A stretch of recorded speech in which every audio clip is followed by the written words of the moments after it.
Time, Del Orso running the line. Get it off to Love. Love, midcourt. Shot is up. Good! Love has hit a three. We're going to overtime. From backcourt, Caleb Love has just tied this game at 71. Bedlam at McHale. 5 more minutes of basketball and we deserve it. Get it to Owaka. Throw it over to Carter Bryant. He'll shoot a three. He scores a three. Carter Bryant. Alexis of Tucson Charity 3, and the Wildcats lead by 9. Arizona has a 16-0 run and now an 11-0 run to close it out. Final 2 seconds, coach's hug, Cats win. We knew coming in the game it was going to be like that, though. They're a well-coached team, and, our message has been, gritty, gritty, gritty. And that's what we came in to be. We was definitely the gritty boys tonight. The Gritty Boys. I like that. That might be a new nickname. We might need to get that to stick moving forward with this Arizona Wildcats basketball team. It is Basketball Saturday in Arizona. Good morning.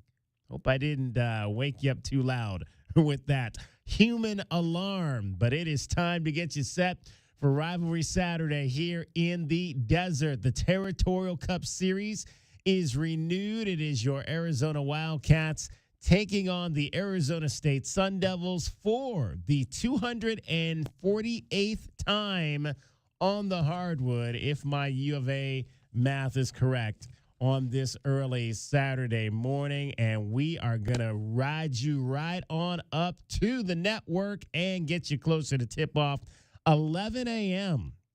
this morning up in Tempe at the ASU for this game between the Wildcats, the final game of the first half of the Big 12 schedule, as Arizona will look to go 9-1 in their first 10 games in the Big 12 Conference and stay right behind the Houston Cougars, who are the lone undefeated team in this league at the moment. All right, my name is David Kelly. And I've got my guys here, of course. We've got Kelvin Efon, the captain, 1998. We've got J.W. Madden over there. Good morning, J-Dub.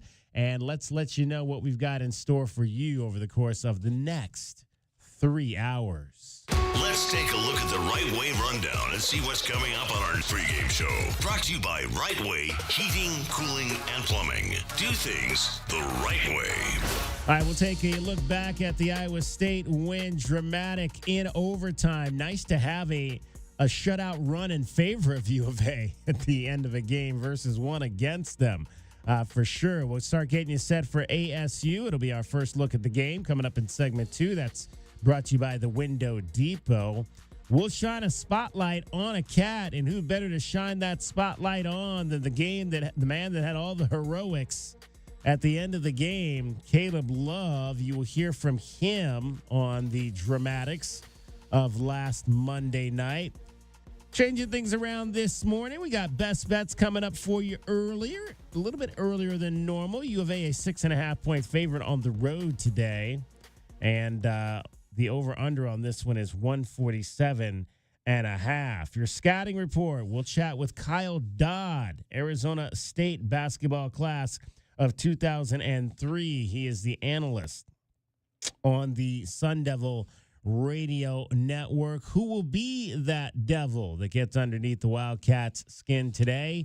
Your pest of the game. That's always brought to you by University Pest and Termite Control. All of that and more coming up this morning for you as we get you set for the Wildcats and the Sun Devils. Let's hear, though, from the guys and on this particular win that they got. I mean, again, dramatics for the Arizona Wildcats. It was a game that really was not looking all that well for them, on Monday night, but they found a way, and that's what Tommy Lloyd always talks about. Keep chugging, keep plugging, and Caleb Love, we talked to him, and you're going to hear from him coming up, but Caleb said, hey, we knew we had to dig deep.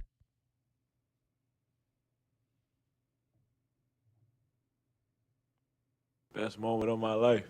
You just got to give credit to God. And, at overtime, obviously it wasn't going my way throughout the game. And, you got to trust your work. Stay confident in your work. Stay confident in yourself. And, it ain't over till it's over. Tommy Lloyd, just thankful to have seen that ball go in the basket and get his team another opportunity to win. Obviously an incredible game. And the first thing, you say after something like that is, you tip your hat to your opponent. I mean, TJ's done an unbelievable job at Iowa State. And, it was kind of a back-and-forth game. And, I felt like, we controlled it a few moments. I felt like they controlled it a little more than we did. And they were better down the stretch of regulation than we were. And you're just trying to hang in there and give yourself a chance. But, a desperation three is probably not the chance you're trying to give yourself. But, it made for great theater. Great theater, indeed. Tommy, what'd you think when you saw that shot go down? Holy we practice half quarters. We actually do for fun. And he's decent at him. I'm probably a little bit better than him at the half quarters, but he let it go, and it's online, and that's all you can do. Online, don't leave it short. And when it went in, it was pretty amazing. Guys, that's what they do at shoot around. We've seen the girls team, the ladies team. They do it at their shoot around, kind of at the end of things, just taking those half court shots to see who can make them. Now the ladies, they generally film theirs and put it on Twitter. I don't know that we've seen a whole lot of the men. They don't necessarily film theirs, but again, it's a light way to end that shoot around, Kelvin, and at the same time working on something that potentially you might need down the line. Right, you're having fun. I remember back in the day, Miles Simon, we used to always practice those shots. So when Miles made that shot, we thought he was a little out of his range, but he was real good at making half-court shots. But that one was a little farther. But, no, it's something that you practice because you never know when you're going to need it, and you're trying to find out, actually, who's the best at it. Yeah. So when we're practicing it, we all know, okay, Caleb a little better than all us, so if we get in that situation, I'm going to get the ball to Caleb. It's the same as like when you were a little kid. You find the guy that you think can make the shot, right? And so that's exactly what that is. You're practicing. You're throwing those shots up. You're finding different angles. Do I go right down the middle? Do I go from the left and then go to my right, which is what Caleb did. He was on the left side, and then he moved over to the right. What where he foot lined am it. I jumping off of, right? Right. Because a lot of people, if you're on that right side, it's a little harder because now you got to shoot back across your body. Yeah, well, if you're going right, if you're right-handed, you're coming off your left foot. It's a natural motion. If you're going left, you're coming off your right foot. That's awkward. There it is. Speaking of being a kid, pretty much everybody ever got on a competitive, standard basketball situation on a team. At one point, Kelvin, we're on a blacktop with their boys. If it was MJ back in the day or Kobe or Steph or LeBron or somebody, you're counting down 3, 2, 1. You're the hero. Crowd goes wild, all of that. When you get to any kind of organized, structured thing, practicing your shooting is free throws. It's 5-footers. It's not 50-footers. So a lot of players, every team I've ever been on, we practiced half-court shots. Not practice as if I'm going to get in a game and make this, but as that whole 3, 2, 1, I'm a kid, I'm going to make that big shot, just like Caleb Love did. It's the ultimate goal is hitting that shot, Kelvin, to either tie or win a big game, a game that really matters. And the comfortability, DK, the idea of those teams, both the women and men, after practice, getting a couple of those half-court shots up, it's just so that when that moment does come, it's not a moment you don't understand. You've been there. You've done that. The motion of it, the mechanics of it, he was ready. Well, and that's exactly what Caleb Love said. He said you got to trust that your preparation will come through when you need it. I just, like I said, I trust my work. I put so much work in the gym, late nights, early mornings, and I believe in myself. I believe that, every shot is going there. Every shot I feel like it felt good, and so, like you said, I got to continue to, shoot the ball, and it's gonna fall eventually. Well, and again, I think if you don't realize, and I said this earlier in the week, if you don't realize by now that this is the guy that's going to essentially, for lack of a better term, this is the ride or die kid right here. You're going to get on his back. If you're going anywhere this season, this is the kid that's going to take you to where you got to go, whether that's out in the first round or whether that's to the Final Four. Caleb Love is going to be the guy on this team that takes you there, and that's what this is. That's where we are, and you got to jump on board with it. Yeah, and I totally agree with that. I mean, he's the returning Pac-12 Player of the Year. I mean, we're not talking about a slouch. I mean, that's why I was a little bit surprised when, Coach said that he was, basing the team around Crevis. But I did understand because I'm like, they're going for the national championship, so they're making it bigger than Caleb. But I was like, maybe that's just because he understands the confidence of a Player of the Year and he understands Caleb's confidence. But I just thought that, he is the guy, man, that can just make anything happen and give all those other guys an opportunity to be comfortable. And I feel like early in the year, he was passing up opportunities. I felt like he was trying to let the thing figure itself out. I mean, of course, there was games where he took some shots, but there also was games where he really wasn't that aggressive. Right. So I just feel like that the more this team comes together, the better he would be. And I'll say this, I'd rather him struggle early,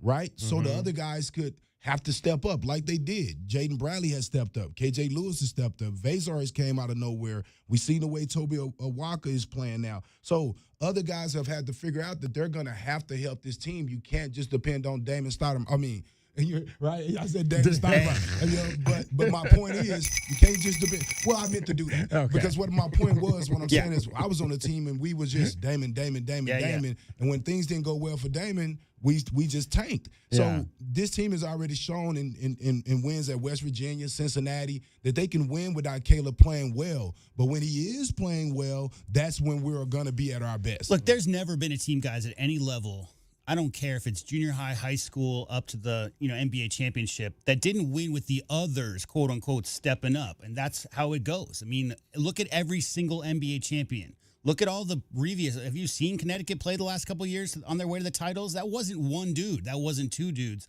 Every team has a go-to guy, a guy you're looking to get the ball to. But guys, there are 8 players on this team with more than 100 points. Caleb's number of shots, field goal attempts this year is under 300 for a team with almost 1,300 shots. That's 1,000 shots for the other guys, Kelvin. We talked about that a lot. Caleb has seen so many hedging of defensive attention over to him in the early games, in the first 10 games of the season. His numbers weren't great. He wasn't even looking to put the ball up. But the truth of that is it's great because the guys who hadn't been at this level, I'm talking about the Carter Bryants, Toby Awaka didn't get much run at Tennessee. Obviously, Townsend is a different level. Those guys got to get comfortable, DK, in this offense. Where are their shots coming from? Where do their teammates like to get their shooting pocket? All those kind of little details, that's all happened in the first 18, 20 games of the season. Caleb's always been there. Preseason All-American, fifth-year senior. We know he can get his shots up. But to me, it's the idea that all those other guys in these first, in the non-conference and beyond, they might have struggled as a team because those guys, Kelvin, were still trying to figure out the pace of this level. Del Orso, Townsend, Carter Bryant, and now they're there. Carter Bryant's a sophomore, right? So that idea, those guys have filled in that role, DK, when needed because Caleb was having an off night or seeing a lot of extra defensive attention. They're ready to step up. Caleb hit a 55-footer. Carter Bryant went 4 for 5. Toby Awaka was dominant on the boards. That was a team win, guys. And Caleb is the guy that needs to make those big shots down the stretch of games. But what they've learned in this, 11-1 stretch is they can win as a team, even if Caleb Love has an off night. They just got to make sure that they all step up into their roles and take good shots. And I'll just add this one thing to that. Caleb has been playing great everywhere else on the court. Yeah. I mean, he has second in defensive rebounds on this team. Go look it up, folks. Second. Now, it's not far away from KJ Lewis, but he's still ahead of him, right? And you would have never thought that he would be nowhere close to a KJ Lewis as far as defensive rebounding, right? Not a lot of offensive rebounds, but he's one of the get-back guys. He's a guard. He has to get back on defense, so there's not a lot of opportunities to offensive rebound.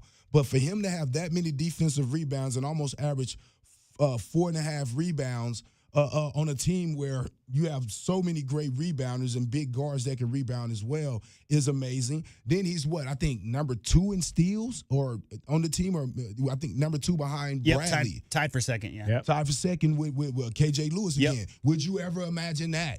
Him tied with KJ Lewis? You know who KJ Lewis is? He's Mr. Hustle, right? So I'm just saying, when you look at his total game, it's been picking up in every area, even in assists.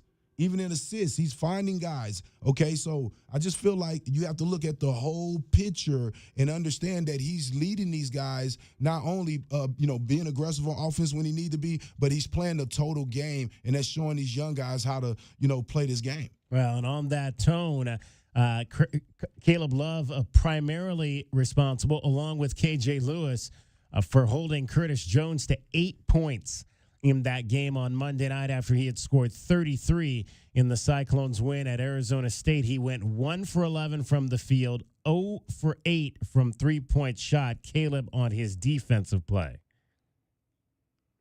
I knew coming into the game that, they gave me the task of guarding him, and I already knew I was going to be defensive minded. And, that was my goal to, take him out the game. And, KJ helped me as well. My other teammates, made it tough on him. And so, he's a good player, but, we definitely shut him out for sure. And DK, especially in a game like that where Iowa State's guards are trying to get downhill and trying to get in the lane pretty much every single possession. So what does that mean? It means Jaden Bradley, KJ Lewis, Caleb Love have to stay in front of their man, Kelvin. Every possession that you keep a guy from going past, getting his shoulder past you is a win, right? So Caleb taking that responsibility from the get-go. We talked a lot about that in the postgame. I think Caleb and KJ, obviously Jaden with the 7 steals or whatever, if I had to pick a group and a reason why Arizona beat the Cyclones, it was because of the defense that they put up to keep those Iowa State Cyclones guards out of the lane. And like you mentioned just a few minutes ago, J-Dub, Tommy Lloyd as well, reiterating what he likes to call TTE. That was a total team effort on Monday night. What's funny on those rebounds, a lot of times guys are getting knocked down. You know who's knocking them down? It's Tobe. The dude's a beast. Played his ass off. The dude's crushing it. And he's playing clean, and he's doing great. So, I mean, he's a beast, and he was amazing on the glass. That really allowed us kind of to make some runs early in that game to kind of give us a little bit of separation so we could absorb a few runs later. So he gets a ton of credit. Jaden gets a ton of credit for running the show. Caleb for responding. KJ, that dude is a bad boy defensively. He's everywhere. Everywhere. I mean, relentless. So he was great. And then Carter, Carter had, he's had some better moments, but he had his real Arizona moment today.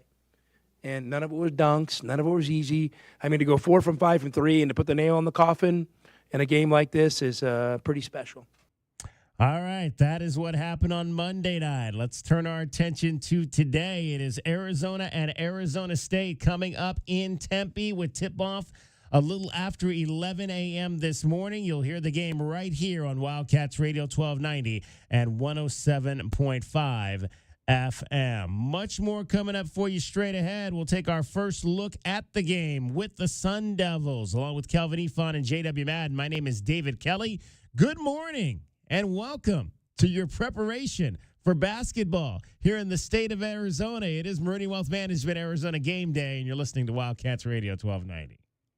The garage is more than a place to park your car. It holds prized possessions, and for most, it's a bustling entryway to the home. That's why LiftMaster designed the first ever opener with a built-in wide-angle camera and two-way audio, so you can see what matters and secure what's inside. Ensure your family and prized possessions are secure with a reliable garage door opener that's built to last and powered by MyQ for smartphone control. The team at Kaiser Garage Doors and Gates are your locally owned LiftMaster professionals. Visit KaiserGarage.com to learn more. JT Auto, where customers are family. Trust your vehicle to JT Auto professional and reliable automotive repair and maintenance services. JT Auto is conveniently located off Fort Lowell and Country Club. Open Monday through Friday. JT Auto is a full-service auto shop with satisfaction guaranteed, offering you the best in tires and wheels, auto repair, oil changes, computer diagnostics, suspension and brake service, and heating and AC. Bring your car to JT Auto, where customers are family. 623-7066. That's 623-7066. Did you know collecting sports cards is one of the fastest growing hobbies around? Whether you're looking to start or expand your collection, Showtime Cards is your ultimate destination. As one of the leading card shops in the country, they've been serving our community for over 25 years with the best in sports cards and trading card games. From rare finds to the latest releases, Showtime Cards has it all. Check them out at ShowtimeCards.com or visit them today at 5801 East Speedway. And discover why collectors everywhere trust Showtime Cards for their passion. Get your backyard summer ready with a custom pool from First Choice Pools. A backyard oasis built around you. First Choice is a full-service builder of beautiful in-ground pools and backyard designs for years of staycations. If you want to dive in this summer, now is the time to visit TucsonPoolBuilder.com. First Choice Pools for installs, renovation, remodeling, and repair. Get started today at TucsonPoolBuilders.com. Ask about our 60-day pool. To be summer ready, First Choice is the only choice. Looking to upgrade your home? The Window Depot is your go-to spot for Milgard windows and patio doors. Select from a variety of styles, including aluminum, vinyl, or fiberglass, to start your journey to a brighter, more beautiful home. The Window Depot has Milgard windows in stock, ready to go home today, or their team can help you with a special order. Whether you're looking for energy efficiency, aesthetic appeal, or custom solutions, they've got you covered. Build the home you deserve with Milgard windows and doors from the Window Depot. Visit thewindowdepot.com to find a location near you. Do you trust those in charge of your financial future?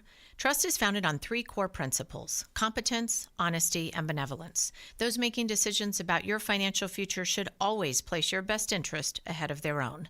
I'm Natalie Fernandez-Lee, and at Meridian Wealth Management, fostering trusted relationships with our clients is our top priority.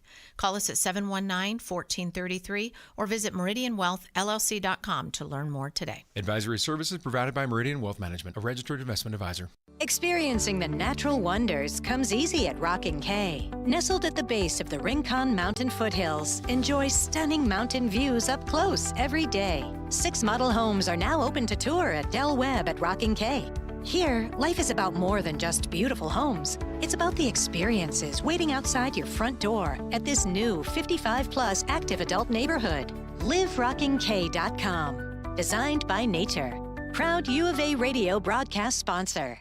Driving the lane, dunking on the competition, and playing as a team. These are things we'll see this season watching our Wildcats play basketball. These happen to be the things you'll also find when you buy your next vehicle from O'Reilly Chevrolet. The only difference is at O'Reilly, nobody gets penalized for traveling. Heck, we actually encourage it. See us on Broadway next to Park Place Mall. Call 747-8000 or find new roads at O'Reilly.com, where you can experience our version of a steal. O'Reilly Chevrolet, more than a great price. O'Reilly Chevrolet. Our Window Depot coverage of U of A basketball continues. This is the Meridian Wealth Management Arizona Game Day pregame show on Wildcats Radio 1290. Now, back to your hosts, David Kelly, the captain Kelvin Yvonne, and J.W. Madden. Handed off to Lewis. Left corner, Carter Bryant turns for 3. It is good. Carter Bryant with his 3rd Lexus of Tucson charity 3 of the game, and Arizona regains the lead. You know, I don't know. You know, I mean, those are the questions that we'll probably never know the answer to. But you know, it was a good little stopgap for us. We've been going hard. You know, I mean, as you guys know, you know, we kind of put ourselves behind the 8 ball a little bit. You know, early in the non-conference. So, you know, we had to push hard to fight back. So we've been practicing. We've been, you know, pushing. So it was good just to have a couple of days off. I think that's like almost maybe the first time we've done that all season. Time now to take our first look at today's Arizona Wildcats men's basketball game. The first look at the game is brought to you by Window Depot. Lowest prices, biggest inventory. Shop thewindowdepot.com. Arizona and Arizona State today up in Tempe. Nothing better than a rivalry on a Saturday. And the Wildcats looking to, again, continue their roll up the charts in this new conference called the Big 12. And again, it's one of those deals where they didn't get off to such a great start to this season, but have kind of found themselves here as this season has gone along. Arizona and Arizona State will meet for the 248th time today on the hardwood. Arizona leads the all-time series 161-86. The Wildcats have won 8 of the last 9 games in this series, including they've won the last 4 times in Tempe. 85-67 was the score last year. Tommy Lloyd asked this week if he has to remind his team that it is U of A versus ASU today. I don't think you have to overdo it, but I also think you gotta let guys know what this game means to the state of Arizona. A lot of our players are from other states, other countries, so they might not have a full grasp on the rivalry, and for people that have lived here their entire lives. So you want to let people know, you want to let your players know that this is a meaningful game and it should be treated as such. Yeah, and again, when you look at the series since Tommy has been here, 5 of those 7 wins have come by double figures. So to say that Tommy has owned this series since he got here is an understatement. Yeah, this series is not really a series when you really think about it. But at the same time, man, I'll say this, and it's just not coach speak. You don't underestimate anybody. Right. You're getting ready to get in a fight. You're getting ready to get into a battle. That's the key way to take an L, is going in thinking that you already got it won. You got to go in like you're playing the champ. It's tough. It's tough because you're talking about feeder schools, DK, and as it relates to Arizona football this last season. And Kelvin, correct me if I'm wrong, but hasn't the best player from ASU transferred out every single year in the last 3 years? Like Cambridge Jr. transferred out, Collins transferred out. I mean, every time it seems like they get some kind of foothold up there at the school up north, their best player abandons ship and goes Remy to transferred out. Remy transferred out, a bigger program, right? A bigger, brighter lights. I mean, and then I feel like, and also, I mean, we lose guys because going to the NBA draft. It's just what it is. I mean, to me now, even with this new culture of the NIL and all the transfers, everything. I guess I just mean, like, if Tabellis had transferred out after his sophomore year, or if Caleb Love had Caleb transferred in as a senior, so that doesn't really count. But what I'm saying is, like, if you were a role player as a freshman, and then as a sophomore you get in the rotation, as a junior, your best player, as a senior, you're gone. Like, that's what I'm saying. It seems like ASU, their best players transferring out, and when you're your linchpin, like the person who's really making that ship go, Kelvin, is constantly out the door every year. Right. It's hard to maintain consistency with that group. And who was the kid that ended up winning the national championship at Kansas? Remy Martin. Remy Martin, yeah, right? Remy. And so that don't help, right? When guys go win national champions, you end up losing your guys. So that's just how it goes. Henry Vasar talked about what ASU has in their front court this season. They have athletic bigs that can catch lobs and block shots. We just have to stay disciplined and execute the scheme that we have for the game. Yeah, one of those athletic bigs is 7-foot junior center Sean Phillips Jr., a transfer from LSU out of Dream City Christian, which is one of the prep schools up in the Phoenix area, and Bobby Hurley just gushing about his talent level. Yeah, he's I've said this before, and he gets lost in the shuffle with maybe some of the freshmen and the upside they have for the future. But Sean's right at the top of the food chain in our program of just raw talent and upside and potential if he puts it all together. And hopefully, the switch that gets turned on sometimes is starting to get turned on. And because he could make a difference for us. His length around the basket, challenging shots, the block he made, when all hell was breaking loose at the end was huge for them not to get that shot. Because that same play that Coach Boyle ran, I think he beat my brother in Maui with Yakumovsky driving to his right hand and scoring the ball. So Sean was able to rotate over and block that shot. And another one of those bigs is probably their go-to guy at the moment. They are very balanced in terms of scoring, but freshman forward Jaden Quaintance out of Cleveland, Ohio, is a guy to contend with at 6'9" in that front court. And it's a guy that Tommy Lloyd is very familiar with because he tried out this past summer for that USA U19 team that Tommy coached for. Not making that team doesn't mean you're not a good player. there's a lot of good players at that tryouts. And you know, he was a year younger than all those kids. He's really talented, and he's a really nice kid. You know, he's really talented. I mean, I was watching their game against West Virginia, and he was impressive. So he's an elite talent, you know, who's young and figuring it out. But you know, he's gotten off to a great start in his college basketball career for sure. Anything about the way he's playing in that system seem different to you than what you saw of him? Or I mean, not really. I mean, there's been a lot of growth. I mean, he's definitely gotten better. You know, I mean, but I think that's to be expected. Yeah, and the growth, his first 4 games this season, he averaged 6 points. The last 15 games, he's averaging 12 points, and his rebounds are up almost 5 per game, as well as his shooting percentage. Early on, 39%. Right now, shooting 57% is Jaden Quainton. So definitely he has improved and raised his game, much like we've seen our young freshman, Big Carter Bryant, has raised his game. The name that's going to really stand out, though, I think, to a lot of Wildcat fans is obviously Josan Sanin, who had committed to the University of Arizona and was headed to play here. That was until Caleb Love decided that he was going to play one more season, and then Josan Sanin changed his mind. Tommy Lloyd addressed that this week. I don't think it was really complicated. I mean, I think they had kind of let us know that if Caleb came back, that, you know, coming to Arizona might not be in the cards, and we totally understood that. Before we dive into that, let's pause here 10 seconds and allow for station identification. You're listening to Meridian Wealth Management, Arizona Game Day on Wildcats Radio 1290. Your home for everything Arizona Wildcats. You're listening to Wildcats Radio 1290, KCUB Tucson, a Cumulus media station.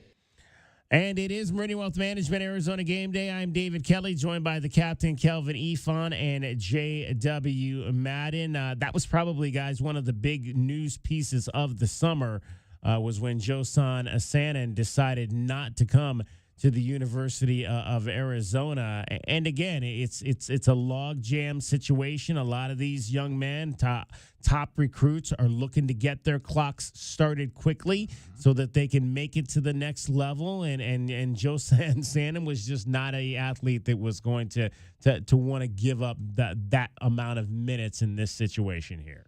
No, not at all. And I totally understand, him making that decision. I thought it was the right decision, honestly, for both parties, because I'd rather have Caleb than Josan. Is that how we say that? On this team, yeah, for sure.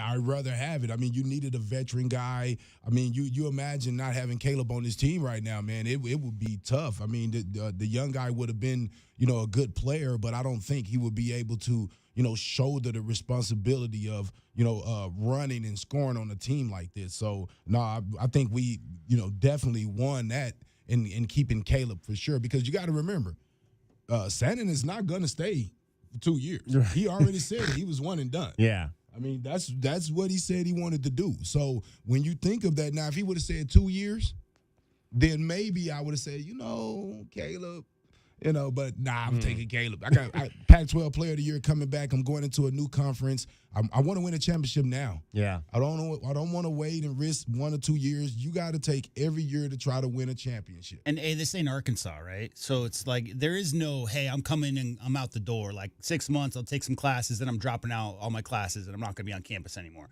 It should be noted, too, that Sanin reclassified, right? So he should be a senior in high school right now.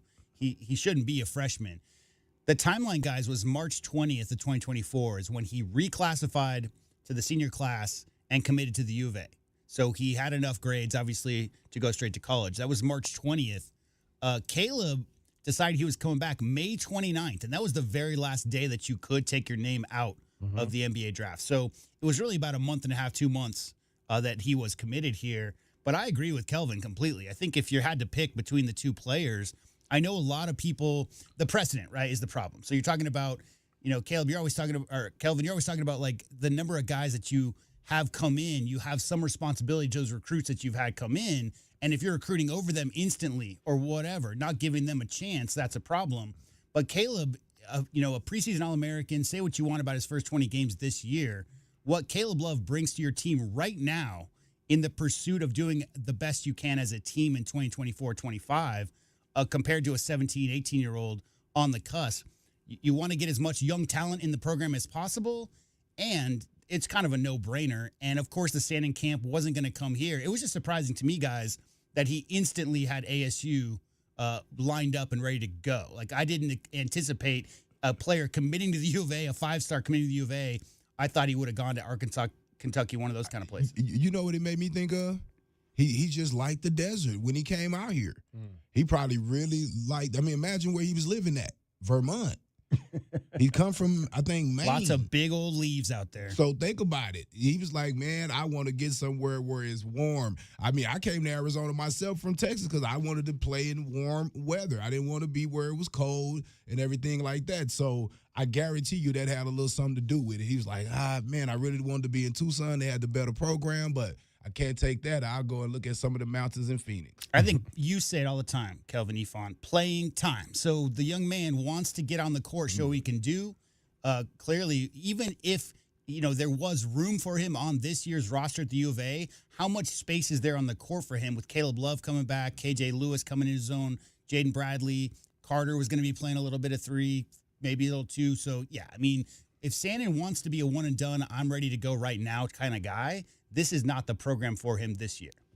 All right, after losing 4 in a row in conference play, the Sun Devils have won 2 of their last 3, including a victory on Tuesday night in Boulder over the Colorado Buffaloes, a game which they got out to a strong lead in the first 27 minutes and then held off the fast-charging Buffaloes. Bobby Hurley said it was a gut-check game for his club. I thought it was a gut check game for us, just where we are in the standings, and want to try and, climb ourselves out of the hole we kind of dug for ourselves. We've dealt with a lot of stuff with injuries, and we're still dealing with it. Again, we really stepped up, though. Adam Miller played great, both ends of the floor. Sean Phillips is probably his best game of the season for us, just with his, presence in the paint and the rebounding, especially without Jaden Quaintance tonight. And again, we mentioned Jaden Quaintance earlier in this segment. They've had a number of injuries, and we'll get into all the injuries that they've had, but he is currently dealing with an ankle injury. Probably we'll find out here shortly when we talk to Kyle Dodd what his status is, but I would imagine he'll probably try to give it a go.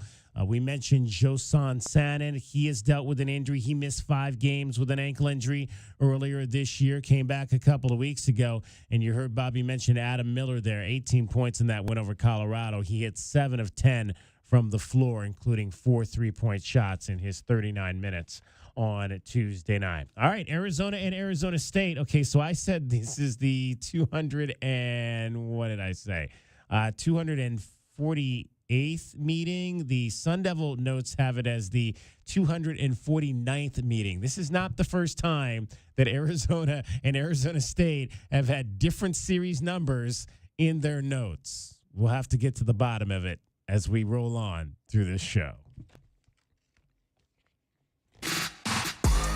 And that's our first look at today's Arizona Wildcats men's basketball game. The first look at the game is brought to you by Window Depot. Lowest prices and biggest inventory. Shop thewindow.depot.com. And don't forget, Window Depot also sponsors Arizona's top rebounding performance every game. It's the Window Depot Glass Cleaner of the game. Might be the Wildcat with the most rebounds. Might be the U of A star with the most impactful boards. Could be somebody from the other team. We'll tell you the Window Depot Glass Cleaner of the game coming up tonight on the Meridian Wealth Management Arizona Game Day post-game show. Much more straight ahead.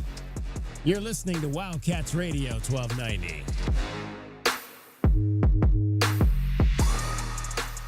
Right Way Heating, Cooling, and Plumbing is the ultimate team when it comes to your home's comfort. Thinking about replacing your heating and air system? It's February at Right Way. These are some of the slowest months of the year. We have equipment in stock and our crews are available. And we're including an 80% furnace absolutely free with the purchase of an air conditioning system. And if that's not enough, we're offering 60 months no interest financing, tax credits up to $2,600, energy efficiency rebates, and 10-year parts and labor warranty. Call or text 520-200-2422 today or visit rightwayac.com. Stars are shining down on Goldberg and Osborne. The Eagle has more than 2,200 five-star Google reviews from across Arizona, like these. They go that extra mile to let you know they care. A wonderful experience. They treat their clients like family, and their professionalism is the best in the business. They made sure I got a great offer. Like a bulldog, they fought for me. Well said, everyone. After any accident, remember, the bird is the word. Visit Goldberg and Osborne at 1-800-THEEAGLE.com.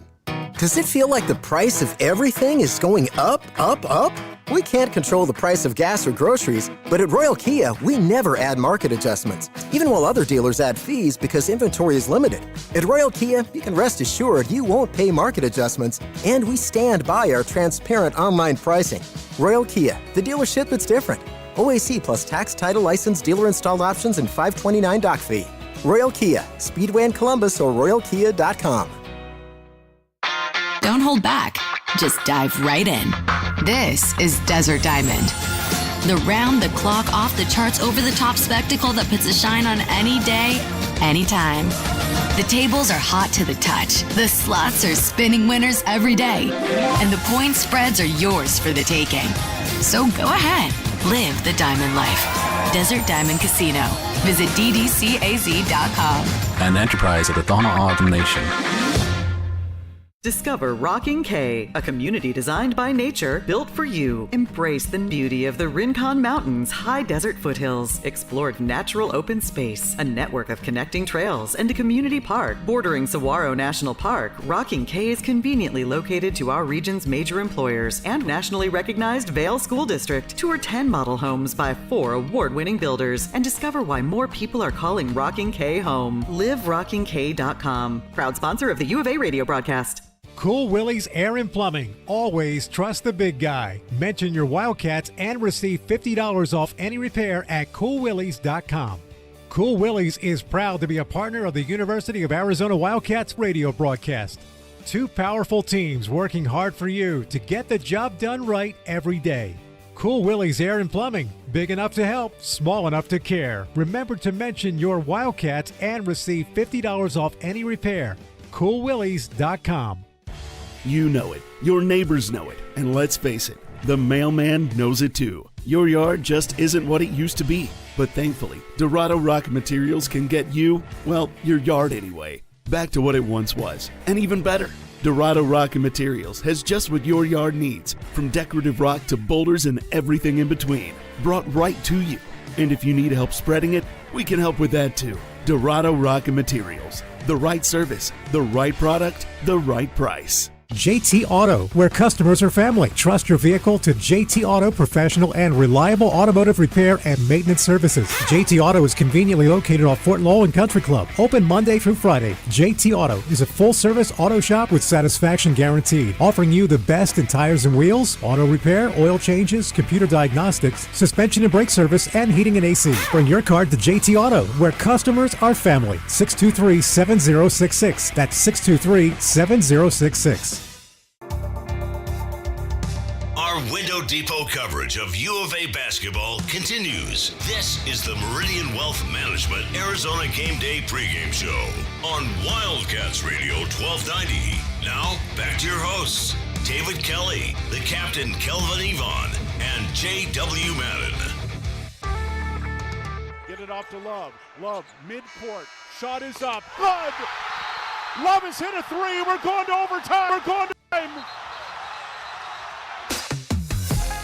Our pregame show, Spotlight on a Cat, is brought to you by O'Reilly Chevrolet. Get more with O'Reilly Chevrolet. What a shot it was. We had the debate earlier this week about, is that one of the best shots in the history of McHale Center? in terms of Arizona basketball. And we had on the list the 2012 basket by Nick Wise to beat Florida.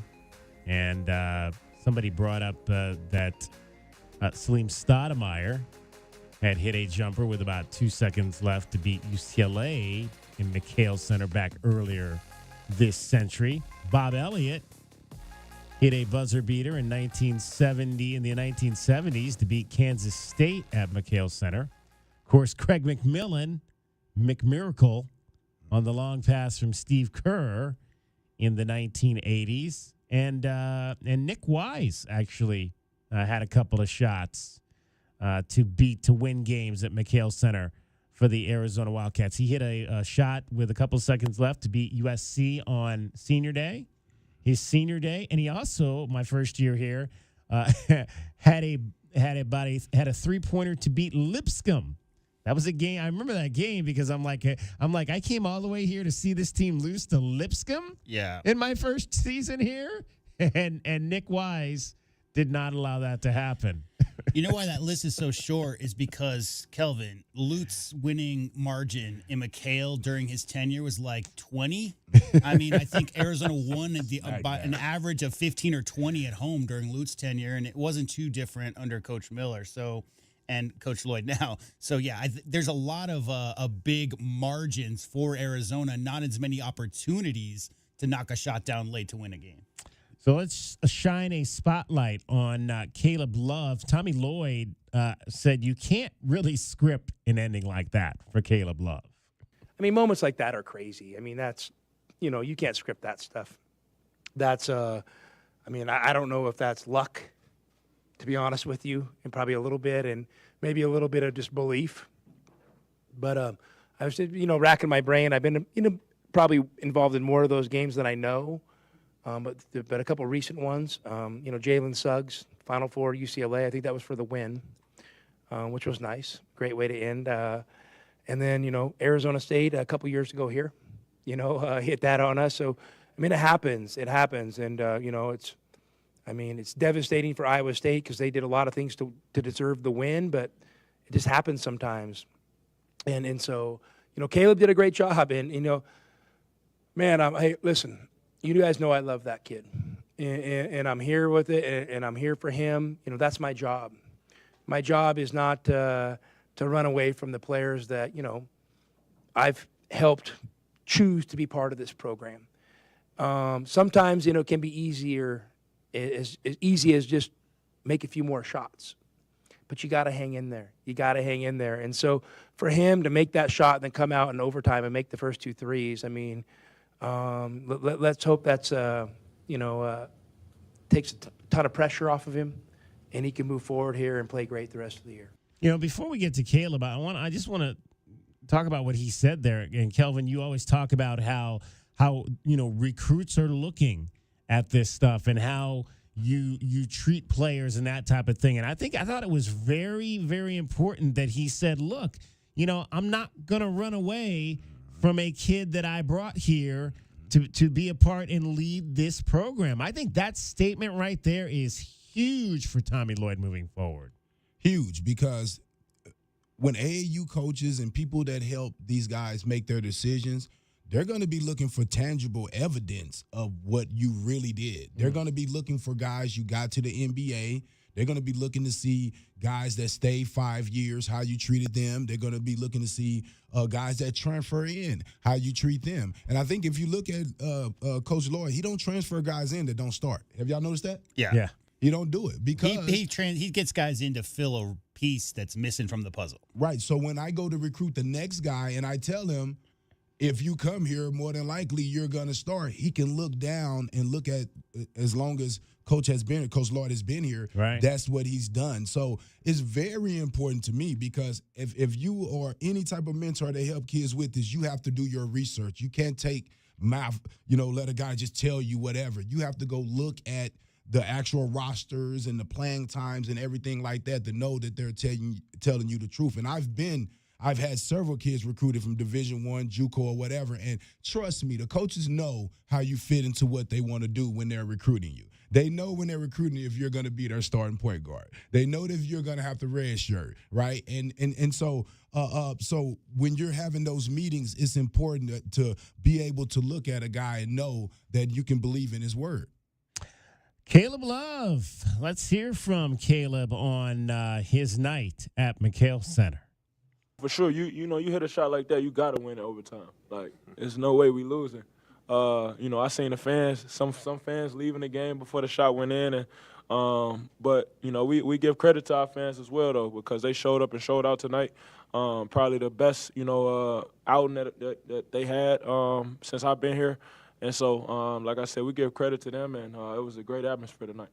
Did Coach talk about the possibility of whoever got the ball being fouled and how to handle that situation? If you know, Iowa State's coach had chosen to do that at the end? We had a play, ran up, and you know, they didn't foul. Or I heard the coach saying they weren't gonna foul, and then the original play was for Henry to get the ball, and you know, they kind of covered it, and so you know, I was, you know, directly in front of the ball, and so I just, you know, I got the ball and, you know, chucked it up. Did it feel good? Yeah, it felt good when it left my hands. Tommy said that he's better at those than you are? Yeah, for sure, he is. He makes a lot more half quarters than I do. How often do you guys practice those? Like Every shoot around, yeah. Have you ever hit one, anything like that at, I don't know, North Carolina? No, I never had a shot like that, yeah. What does this mean to the team? Where's this going to take you? No, I think this gives us a lot of confidence. We got to build on this, and you know, I think, you know, it's definitely a testament to who we are as a team. You know, we went through a lot in the beginning of the season, and we've, you know, kept coming back, kept fighting, and you know, we're in a position now where, you know, we can kind of control our destiny in the Big 12, and so we just got to continue to build off this and you know, move forward. Caleb, you're probably one of the most confident shooters I've ever seen play. In games, what's going in your mind when, you know, shots aren't falling, the crowd's getting to you sometimes? What goes through your mind during that time? Like I said, I mean, every shot felt good. You just got to, you know, laugh it off because, you know, I make so many shots in practice and workouts and in games even. You just got to smile it off and, you know, embrace it because, you know, my teammates believe in me. I believe in myself. And like I said, you know, you just got to have the utmost confidence in yourself that the next one going in. How's your connection with Coach about those situations? Nah, he kept tapping me like, next one going in, keep shooting. Deli was telling me keep shooting. Ram was telling me keep shooting. All my teammates, next one going in. And, you know, Grant and Champ was telling me that, you know, you're going to make the biggest one of the night. And that's, you know, what I did. When did they tell you that? What, before the game? This was like 2 minutes to go in the game. Yeah. Caleb, I know you're from St. Louis, Keyshawn Gilbert. Do you guys have any relationship? And obviously to kind of face off tonight, what was that like? Yeah, that's one of my homies. You know, I've knew him in high school, and you know, kind of watching his story, and you know where he's gotten today. He's, you know, one of the best players in the country. You know, so credit to him, and like I said, that's my boy, and I'm proud of, you know, his story and where he's come. Caleb Love has scored 2,437 points in his career, fourth most among active D1 players. He is fourth in the Big 12 with 2 steals per ball game. We were talking about his defense earlier, and, of course, forcing OT there against number 3 Iowa State on Monday night with that 55-foot shot as the clock expired. Tommy Lloyd also kind of was asked what his message was to Caleb after that big moment. When you break down the film, you'll go through, you know, positives and negatives, and you just, you know, that shot was one moment, you know, and I think we all have a lot bigger, you know, goals and aspirations than, you know, hitting a buzzer beater shot. It was just interesting. You said the other day maybe it's a catalyst for him or something. You know. Well, you hope so. I mean, you hope so. It could be. You know, listen, we know. I mean, how heavily scrutinized Caleb's been, and you know, maybe this is a catalyst that kind of kicks him down a really successful path to kind of end his college career. I mean, I think he's very deserving of that, and I think that would be great for our team if he could do that. but more importantly, I think it would be great for him. Yeah, again, and I think, we heard obviously Caleb say there that it was the best moment of his life, but and in that moment, probably so, but it's like Coach said there, we want bigger moments. Right. there's bigger For moments, sure. hopefully, to have in your life moving forward in this season. And I've been thinking about that. I think he more so may have meant, because sometimes you get caught up in words, right? Yeah, absolutely. I think he may have meant that it was big because he was having a bad game. And he helped the team get in a position to win the game. We're back in it. We could win it. We won a game after I was playing terrible. I wasn't playing terrible. Let me take that back. I wasn't having a great offensive game at that time. I wasn't shooting a higher three-point percentage. If he would have hit 2 of those threes earlier, we wouldn't have been in that position, right? So you're feeling that as a competitor, as a winner. So to make that shot, it feels great. It feels good. You dreamed of that. That's one of the things you dream of, making a shot like that to help your team win. Because if you lose, I guarantee you he wouldn't have said that was the greatest shot or the best thing that ever happened in his life. So I think it was more, the excitement of the moment more than just that's the best thing that ever happened. And think about it like this. Like every single person who's picked up a basketball and been on any kind of asphalt out at a park and thrown the ball around a little bit has had good moments and bad moments. But after you do that 100 days, Kelvin, those days, the 101st day you go out there and your first 10 shots you miss, your form's good, everything feels good, but they just don't go down. You start second guessing, our mechanics, do I need to tweak this, tweak that? Caleb Love missed 3 or 4 wide open three-pointers before that 55-footer. So biggest moment, like Kelvin just said right there, it's all based on what he had been doing offensively leading up to that point. It just wasn't his night until it was his night.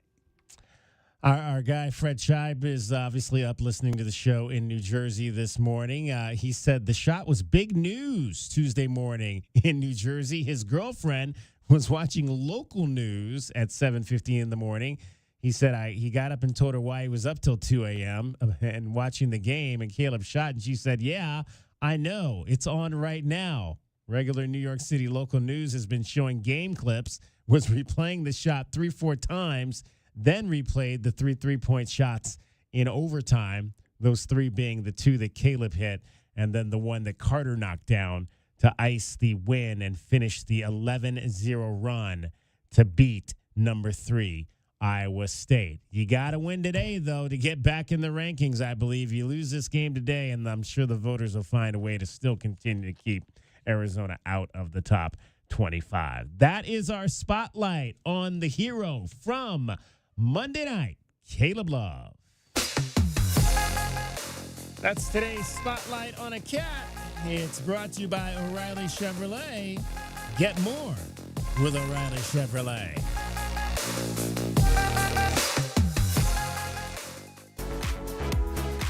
Our Window Depot coverage of Arizona basketball is just getting started. This is Meridian Wealth Management, Arizona Game Day. Our one of the pregame show is brought to you by Desert Diamond Casinos, First Chiropractic, Jack Furrier Tire and Auto Care, Picture Rocks Cooling, Heating and Plumbing, Restaurant Supply Store, Royal GMC Buick and Cadillac, Royal Kia, Royal Jaguar Land Rover, the Poston Results Team with Keller Williams, Southern Arizona, the Window Depot, and by Meridian Wealth Management, wealth well managed, life well lived.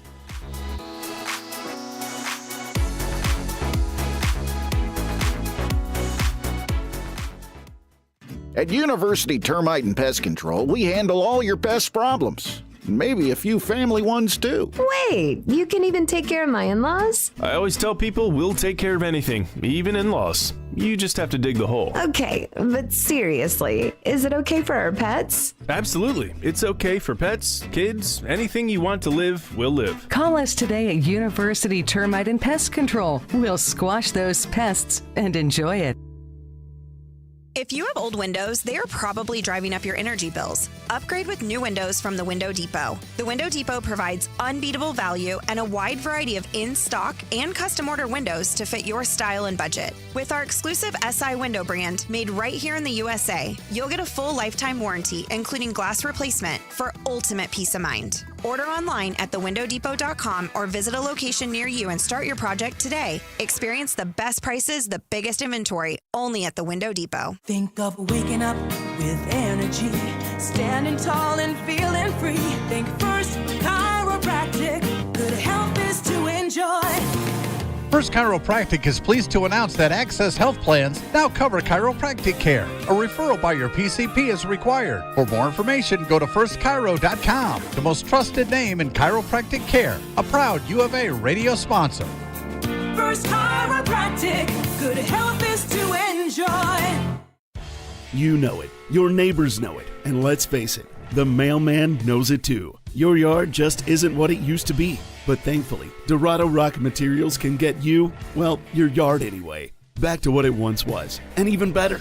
Dorado Rock Materials has just what your yard needs, from decorative rock to boulders and everything in between, brought right to you. And if you need help spreading it, we can help with that too. Dorado Rock Materials. The right service, the right product, the right price. I love my weekend rides across Arizona. I travel with all the protection I need. Helmet, gloves, leathers, and the Eagle. Goldberg and Osborne. The Eagle fights hard to help injured riders across the state. Whether we're cruising through Carefree, slow riding in Sedona, or breezing through Bisbee, they find you doctors, manage medical bills, and get you back on your bike with the most money possible. Injured riding? The bird is the word. Visit Goldberg and Osborne at 1-800-THEEAGLE.com. Does it feel like the price of everything is going up, up, up? We can't control the price of gas or groceries, but at Royal Kia, we never add market adjustments, even while other dealers add fees because inventory is limited. At Royal Kia, you can rest assured you won't pay market adjustments, and we stand by our transparent online pricing. Royal Kia, the dealership that's different. OAC plus tax, title, license, dealer installed options, and $529 doc fee. Royal Kia, Speedway in Columbus or royalkia.com. Hi, this is Peter Costa, former governor of the New York Stock Exchange and proud member of the Advisory Business Council with Meridian Wealth Management. One thing I've learned over 40 years on the floor is the value of a trusting relationship with your financial advisor. After all, everyone is a genius when the markets are going up, but when they drop, that's when the guidance of a professional is most important. For more information about Meridian, call 719-1433 or visit online at meridianwealthllc.com. Advisory services provided by Meridian Wealth Management, a registered investment advisor. Experiencing the natural wonders comes easy at Rockin' K. Nestled at the base of the Rincon Mountain foothills, enjoy stunning mountain views up close every day. In the top-rated Vail School District, Rockin' K is close to work, shopping, and services. Tour 18 model homes by top-tier builders offering move-in ready homes and special incentives. LiveRockingK.com. Proud U of A radio broadcast sponsor. Wildcat Nation, are you ready? Caleb on a breakaway windmill jam. Arizona basketball never sleeps. Bear down, Cats. Our Window Depot coverage of U of A basketball continues. The Meridian Wealth Management Arizona Game Day pregame show is brought to you by Meridian Wealth Management. Wealth well managed, life well lived. We're getting closer to tip-off for today's Arizona basketball game. This is Wildcats Radio 1290. He draws Sergio McLean. Beautiful screen by Lauren Woods. Gilbert Arenas gets Arizona in front 3-0. 3-point.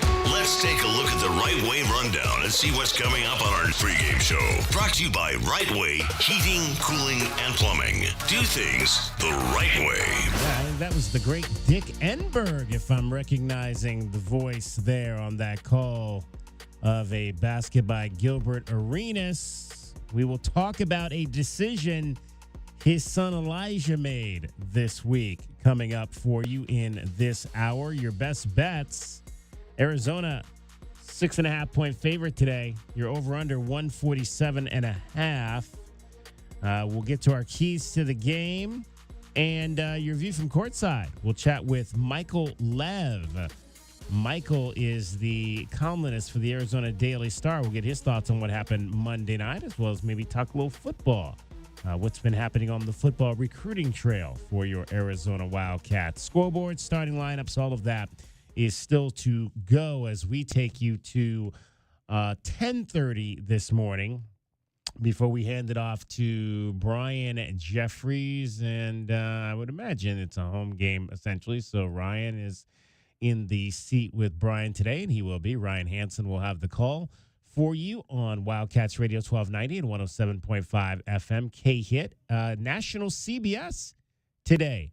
Iron Eagle in the play-by-play chair along with the legendary Bill Raftery. So that's why this game is so early. Anytime you're on CBS, you're playing pretty early in the morning for sure. All right, Gilbert Arenas. You heard him there. His son Elijah, one of the best players in the country. We were talking about Josan Sanin in the last segment, a 5-star recruit that got away from the University of Arizona when Caleb Love decided to return.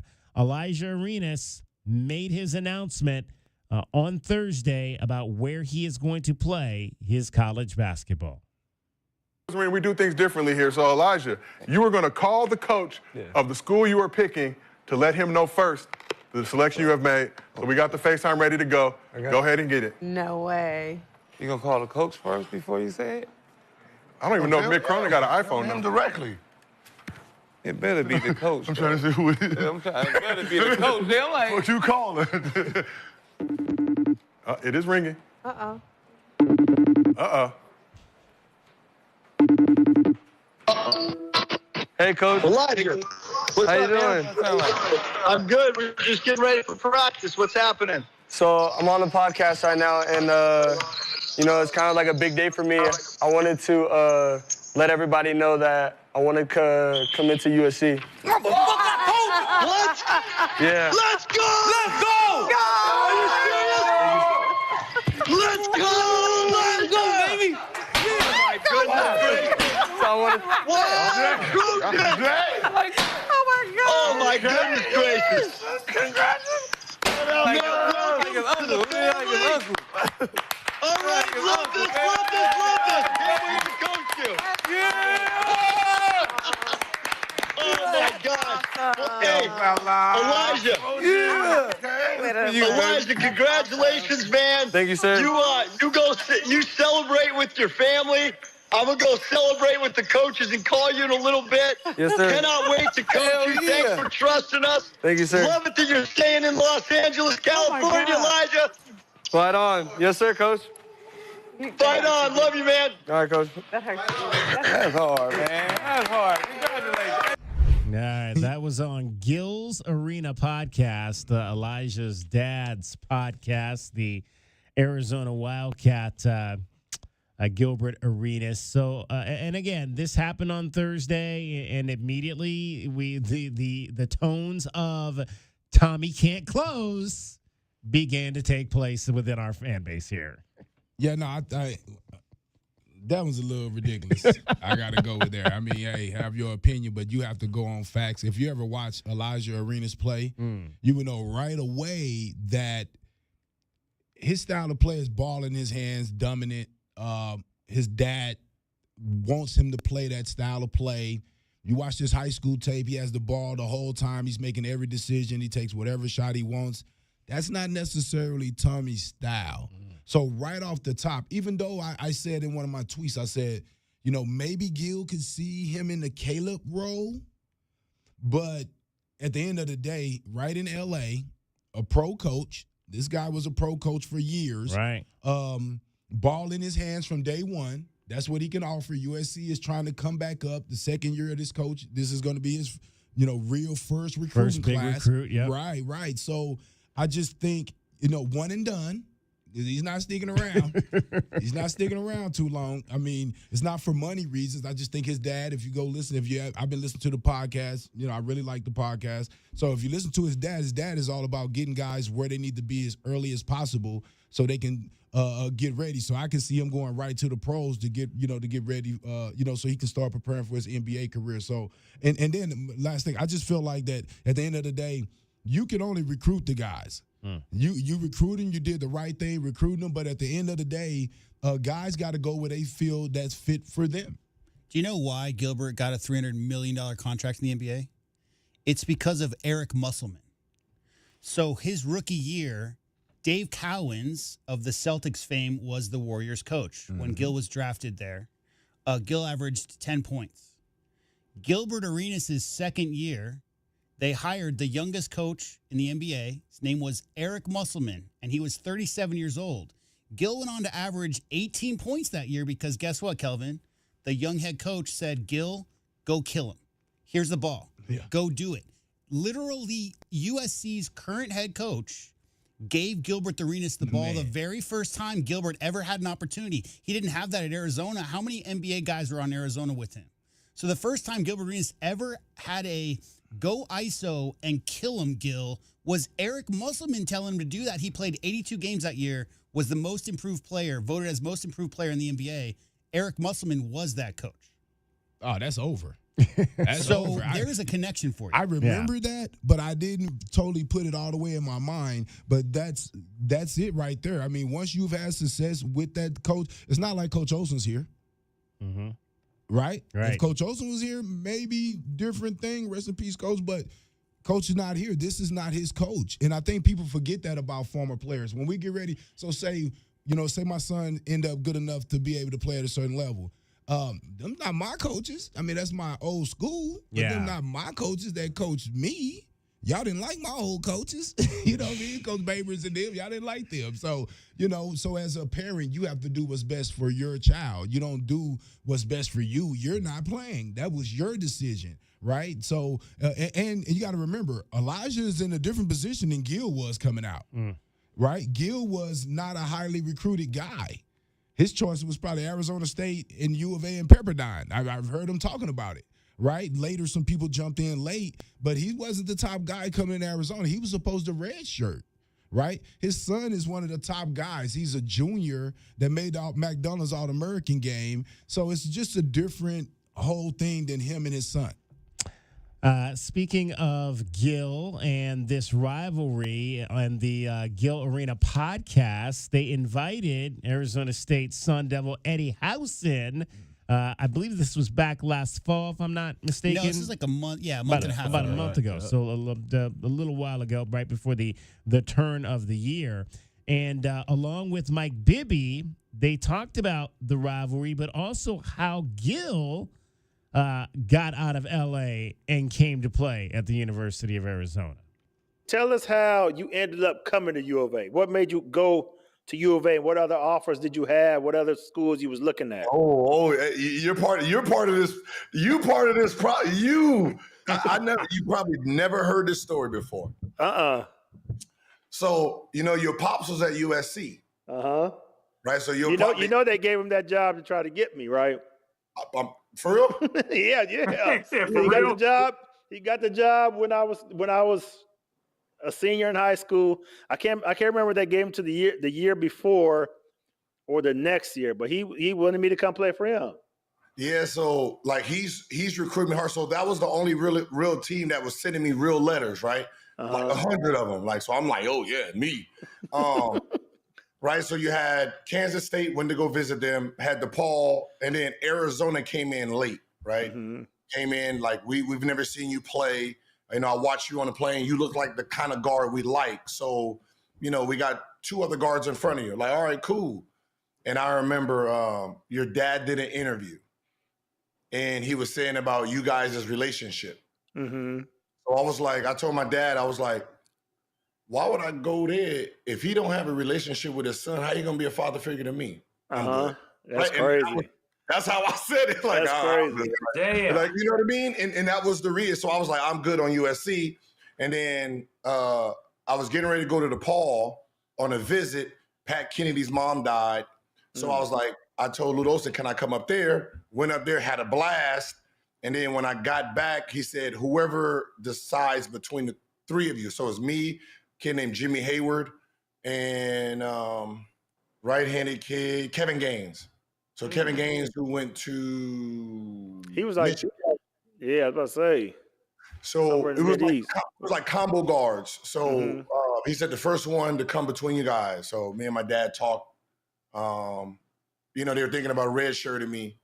The team, that's when Lou Recker came in. We had Jason Gardner. We had Lamont Frazier. Lauren Woods was coming. So, there was no room for me. It was just more like he said that red shirt plus 4 years, I can be an NBA pro. That's where I want to go. Who, Coach O said that? Mm-hmm. Damn. He said, you come here, we're going to red shirt you 4 years later, you're going to be a pro. You're going to be ready to be a pro. It only took you, what, 2? 2 years. I was up out of there. No red shirt. That's a great story, and it leads into another aspect of Coach Olson's recruiting strategy that we'll get into maybe a little bit later. We don't have time to discuss that right now with Kelvin Ifan, but he knows all about what Gilbert Arenas just said there about how Lute Olson would lay things out to recruits during his time as the head coach here at the University of Arizona. All right, let's quickly get in our best bets here. Tucson, what are some of today's best bets? Will the Cats beat the spread? It's time to look at some of today's best bets. Brought to you by Desert Diamond Sportsbook, Arizona's best bet. All right, Arizona minus 6.5 today on the road. What do you got there, Kelvin Ifan? Yeah, no, I think Arizona wins this game by at least 10 points. So, yeah. Kelvin Ifan is laying the number. Yeah, I'll go same. I think Arizona wins by more than 6, probably 8-10. Yeah. Ooh, okay. I guess I'm the only one that thinks this game is going to be close today. So, and I've been losing a lot, so why not take another risk? I'm gonna take the 6.5 and ASU and think it's going to be a little bit closer game than that. If they were completely healthy and if Arizona wasn't playing the way they are right now, it would be different. But I just think without a full roster, and Arizona is firing on all cylinders, and they're going to take this game seriously. Over under at 147.5. These games have been coming in a little bit lower, but of course overtime got us to the over Monday night. What do you think on that, J-Dub? I think over. I think that's a low number, and I think that some Sun Devils going to find their way who's shooting 20% to shooting 8 for 10. That's just how it works. Calvin? I feel it's an under. I think Arizona's going to come in, and they've been playing great defense, so I think they're going to light them up. I think they're going to lock these guys up defensively and take away that inside. I think I'm going to go over 2 on this one here today. So we've got some differentiation there. We might have some movement on this whole thing. All right, those are your best bets, courtesy of the Desert Diamond Casino. Those are today's best bets. Brought to you by Desert Diamond Sportsbook, Arizona's best bet. Don't hold back. Just dive right in. This is Desert Diamond. The round-the-clock, off-the-charts, over-the-top spectacle that puts a shine on any day, anytime. The tables are hot to the touch. The slots are spinning winners every day. And the point spreads are yours for the taking. So go ahead. Live the diamond life. Desert Diamond Casino. Visit ddcaz.com. An enterprise of the Thana A'am Nation. Experiencing the natural wonders comes easy at Rocking K. Nestled at the base of the Rincon Mountain foothills, enjoy stunning mountain views up close every day. Visit Lennar's 2 communities in Rocking K, with home savings up to $25,000 and limited time interest rate and closing cost incentives on select move-in ready homes. LiveRockingK.com. Designed by nature. Proud U of A radio broadcast sponsor. Day in and day out, we're inundated with commercials asking to review your portfolio or telling you to get a second opinion. This is Natalie Fernandez with Meridian Wealth Management, and I want to share the advice I give people every day. Talk to 3 different advisors at 3 different firms. It's important to understand their differences and find someone you can trust. I want Meridian to be one of your 3, and then you will decide who is best for you. To learn more, call us at 719-1433 today. Advisory services provided by Meridian Wealth Management, a registered investment advisor. If you're feeling overwhelmed by the thought of a home remodel, don't stress. The Window Depot is here to help. At the Window Depot, we're your one-stop warehouse for everything you need for your next remodel. Windows? Check. Doors? Got it. Cabinets, countertops, and everything in between, you'll find it all here at the lowest prices. Whether it's a kitchen, bathroom, or whole home makeover, our experienced designers are ready to bring your dream home to life, all at unbeatable prices. Find a location near you or shop online at thewindowdepot.com. The Window Depot, more than a window store. Accidents cause hassles as big as the Grand Canyon. So we're hitting the road to spread the word about the bird. The Eagle at Goldberg and Osborne. Freeway fiasco in Flagstaff. Hurt in Havasu. Totaled in Tucson? No worries. The Eagle has offices across the state. From Kingman To Sierra Vista, where they fight hard to get you more. So relax and ride on. Because the bird is the word. Visit Goldberg and Osborne at 1-800-THEEAGLE.com. The cold Arizona nights are here. Is your furnace ready? For just $59, Right Way is offering a complete system tune-up, ensuring your furnace runs efficiently to keep your home comfortable all season long. Routine maintenance is key to avoiding costly breakdowns. And with over 9,000 five-star Google reviews, you can trust Right Way to get the job done right. Plus, we'll include a free carbon monoxide test for your peace of mind. Call Right Way today at 520-640-2665 or visit us at rightwayac.com for your $59 complete system tune-up. Honey, our yard looks like a jungle. It's full of weeds, and the neighbors are complaining, you know. I know. I'm trying to get rid of them, but the product I'm using just doesn't work. Not to mention, I don't have the time. You know, it's not just the weeds. I'm also seeing ants and the spider, a scorpion. I saw a scorpion, and I think there's a pack rat living in the garage. I get it. It's scary. I'll call University Termite and Pest Control today and get rid of them all. You're the best, honey. University Termite and Pest Control, locally owned. Find them online at bepestfree.com. Does it feel like the price of everything is going up, up, up? We can't control the price of gas or groceries, but at Royal Kia, we never add market adjustments, even while other dealers add fees because inventory is limited. At Royal Kia, you can rest assured you won't pay market adjustments, and we stand by our transparent online pricing. Royal Kia, the dealership that's different. OAC plus tax, title, license, dealer installed options, and $529 doc fee. Royal Kia, Speedway in Columbus or royalkia.com. Our Window Depot coverage of U of A basketball continues. This is the Meridian Wealth Management Arizona Game Day pregame show on Wildcats Radio 1290. Now, back to your hosts, David Kelly, the captain Kelvin Yvonne, and J.W. Madden. Wildcats fans, our keys to the game are brought to you by Royal Automotive Group. Royal Automotive, the dealer that is different. All right, we're going with keys to the game a little bit earlier than normal. Kelvin Yvonne's got a coaching assignment coming up this morning, and so we will find out what we think the Wildcats need to do to win this game against the Sun Devils. Arizona ranks second in the Big 12 in scoring and rebounding coming into this game, while Arizona State is averaging the second most turnovers per game in the conference as they come in at 14 on the contest. So that is going to be a very key point, I would imagine, in this contest here today. We'll start with you, Kelvin, and what you think the Wildcats need to do to win today in Tempe. Yeah, I think they have to set the tempo early, go inside to the basket, get to the basket. That way, either we score the ball or Tobia Walker offensive rebound and put it back up. I think we also have to really lock in on and get those guys in foul trouble because I think you get them in foul trouble, their thin bench is going to really, get them finished early. You have to really lock in on their perimeter players. They got some guys that can make some plays, knock down some threes, and get to the bucket. So really got to see those three guards really locking in, making sure that these guys don't get going from the perimeter. And then also be prepared for a war. You can't underestimate these guys. I mean, this is a huge game to them. They need a big win to help them as far as trying to get into the NCAA tournament. So make sure you don't underestimate them.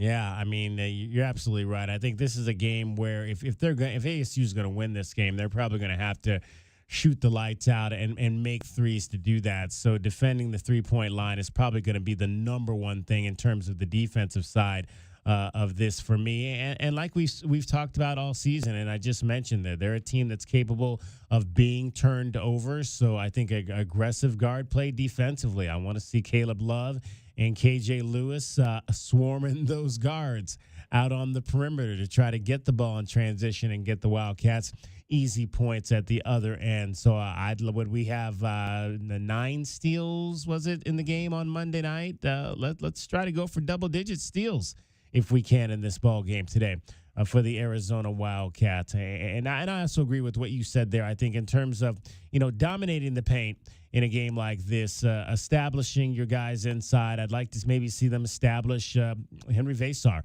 get him back in the scoring mode when he's out there getting shots around the basket. Him and Tobe and Trey Townsend let's see if we can maybe begin to make that a major part of what this offense does. Is getting those guys involved early. And then, if your guard play has to make some shots from the outside, you can do that as the secondary option in this offense. But that's what I like about this game today. Mine are pretty simple. I think after that big high from Monday, you just got to keep up the intensity. Again, rivalry games, we all know that goes into those kind of things. It's going to be intense. The Arizona players need to, again, factor not the standings or the net rankings or any kind of number next to the ASU's name in the standings. You just have to approach this game as if it's for the conference. This is a big game for Arizona today. I'd like to see the defensive intensity, like Kelvin's always talking about. They've been playing great defense lately. Defense will win them this game up at versus the school up north. They shoot around 45%. I'd like to see them hold them under 40 today for the game. More than 15 turnovers, forced turnovers, hold the Sun Devils in check from the field, and dominate the boards. I think that's what this team can and should be doing day in, day out. It's a great rebounding conference. We've seen a lot of really good rebounding teams. Impose your will. We've talked about Awaka a lot. All those guys, Carter Bryant, KJ, Caleb, a lot of these guys can crash the boards. Don't run out too early. Make sure that you dominate the boards. I'd like to see at least an 8, maybe 10 rebound margin today. Those are my keys versus that school up north. That school up north, and we still don't know exactly what this rivalry looks like in terms of the actual number. I sent out a note to see if I can get some clarification. The Sun Devils, according to their notes, believe they have one more win. They've won 87 times in this rivalry. The U of A notes indicate that they have only won 86 times in this rivalry. I think this has actually been off, if I remember now correctly, for a number of years. We've been trying to get a clarification on who has that one extra win. But it always seems to be this rivalry where there's always a game off on each side. I think they for a while on the football side they had one more win. ASU had one more win than U of A was giving them credit for. So I don't know why it's always this rivalry in that one extra game, but that's what we've got. All right, Kelvin, have fun coaching basketball. We'll talk to you on the post game show. If you don't win, don't come back. No, I'm just kidding. I'm coming back. Kelvin Ephod, he is the captain, and we appreciate everything that he offers to our program. All right, Henry Vasar. We'll talk a little bit about him because he was asked this week if he had a hard time sleeping after that win over Iowa State on Monday night. Yeah, after a game that for your adrenaline is like up and it's hard to sleep after it, but you make it work. What was your perspective of the shot? Have you ever been in that situation in a game where one of your teammates hit a shot like that? I don't think I've ever seen anybody like tie a shot with a half-court shot, at least on my team. Yeah, I was in disbelief. Caleb shot it and I just looked at it. I was like, oh, that looks pretty good. Still looks pretty good. It went in. Oh, it went. It definitely, I was in disbelief when it happened. I was like, did it really go in? But, yeah, it was a great shot by Caleb. What did you learn about then what it takes then to reset after that to play the 5 minutes so now you can go actually win the game? I think for us it was really good because we had, once he hit the shot, we had all the momentum after it. And I think Iowa State kind of was, in awe because they thought they had won the game. They'd already let their guard down. So it was hard for them to get going in the overtime. I've definitely been in that situation before where somebody ties the shot and in overtime it's hard to get going because you already thought that you won the game. But we had now that we got all the belief after the shot went in. So I think that's how we got a great start in the overtime. Now, here's the interesting side note to the end of that game on Monday night. And Tommy Lloyd had kind of alluded to this in his post-game comments, but the initial plan on that inbounds play was to try to get the ball down court to Henry Vasar for the last shot. Yeah, that Bruin, we had poor execution on that play for that time, and yeah, they took away the long pass, so Caleb just got the ball kind of on the free throw line, took a couple of dribbles and shot it, and it was better than we could have thrown it up. I'm not surprised by that. Are you? I am a little bit. that again, it sounds a lot like the what was it, Christian Laettner? Yeah. The Christian that's the Laettner thing kind of is- get the ball down to the big man that can shoot it at the end. It the was other end. 2.2 seconds. A college basketball court is 94 feet long, David Kelly. They had to inbound from the baseline underneath Iowa State's basket, 94 feet away. If you're going to drop a play like that, if you have a guy who's 7 feet tall and a quick leaper and can knock down 3-point shots, DK, I mean, like setting up a play for Henry Vaystar in that situation from 94 feet away makes the most sense because he could outjump anybody who's out there on the Iowa State team. The issue being that Iowa State decided not to guard Caleb Love on the inbound pass, right? Like we talked about that a lot post-game. You really got to face guard. Caleb is the biggest threat in that because he's taken and making a lot of big shots in his career. But as far as on the black, as far as drawing up X's and O's and trying to design a play to get a long pass to Henry Vaystar makes perfect sense to me under the circumstances. 2.2 left, 94 feet to go. Got to have a 3 in that possession. Toby Awaka recorded his 4th double-double of the year, 6th of his career. He had 17 points and 12 rebounds, and one of 5 players in the country that has 4 or more games with 7+ offensive rebounds this season. But it was a game on Monday night that Toby says he kind of had to feel out a little bit first to kind of see where the referees were going. I know I picked up one during that first 4 minutes, so, I was trying to be a little bit more tentative. But once I saw that, we could play more physical inside and they were kind of letting things go, I kind of felt like it played in my favor. So I could be more aggressive, chasing rebounds, contesting layups and things of that nature. Yeah, we talked about just what he does at the offensive end. 4 offensive rebounds, I believe, in that game. Scored on all 4, had 3 field goals and 2 free throws, so 8 points came off of his 4 offensive rebounds. The last 4 games, he is averaging 12 rebounds for this team. And Tommy Lloyd just says, again, this is a young man that is really excelling at a job that is not very easy. What he does is not an easy job. I mean, going and getting balls, against other big guys that are trying to block you out. I mean, man, that's hard living. And if you have guys that are tough enough to step up and do that, I mean, it was incredible. He probably gets overlooked a little bit in the scheme of the game because everybody's going to remember the shot and then the overtime. But, I mean, that's the guy that put us in position to hang in there. That's why they brought him here, DK. Yeah. I mean, you look at his measurables and just watch him walk around there on the court. Getting tough rebounds in this conference, that game Monday was not the first tough Big 12 game they've seen. I mean, West Virginia's a tough team. They've seen some tough teams, DK. But the teams that got coming up, the Houstons and the Kansases of the world, Toby Awaka in his rebounding in general, but the often getting second chance opportunities for your team, so vital in this very physical Big 12 conference that Arizona finds themselves in, much more so than my lifetime of watching Arizona basketball in the Pac-12.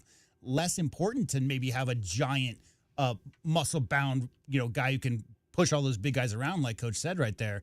But this year, DK, they don't win a lot of these games. They've won this 11 out of 12 streak without Tobe Awaka's offensive rebounding. All right, before we get to the bench, let's pause for station identification. You're listening to Meridian Wealth Management, Arizona Game Day. Your home for everything Arizona Wildcats. You're listening to Wildcats Radio 1290, KCUB Tucson, a Cumulus media station. And with Kelvin Efon and JW Madden, I'm David Kelly. We are getting you set for the Arizona Wildcats and the Arizona State Sun Devils this morning because it is 11 a.m.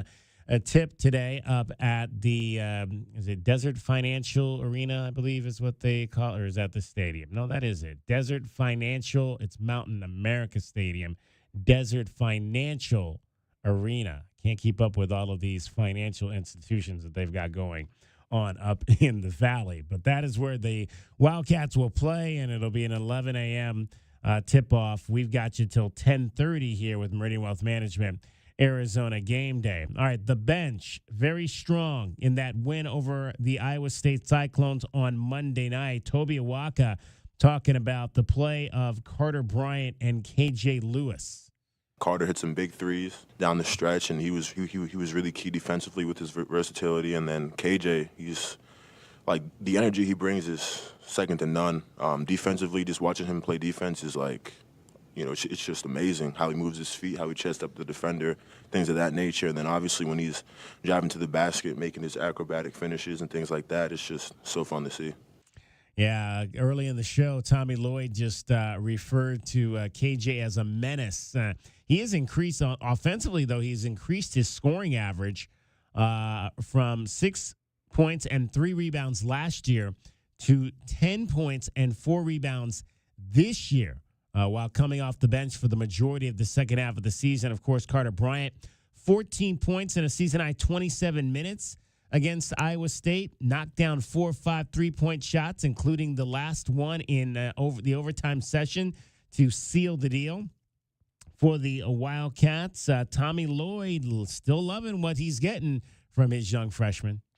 I know I was probably trying to slow down and temper expectations on him just a little bit, just because I knew it was going to be a little bit of a process for him. And, but obviously he's trending in the right direction. And, you play well on Monday, now he's got to go out and play well on Saturday. I mean, that's what it comes down to. That's kind of the next step for him, is kind of stacking a bunch of these games up back to back. So hopefully he will.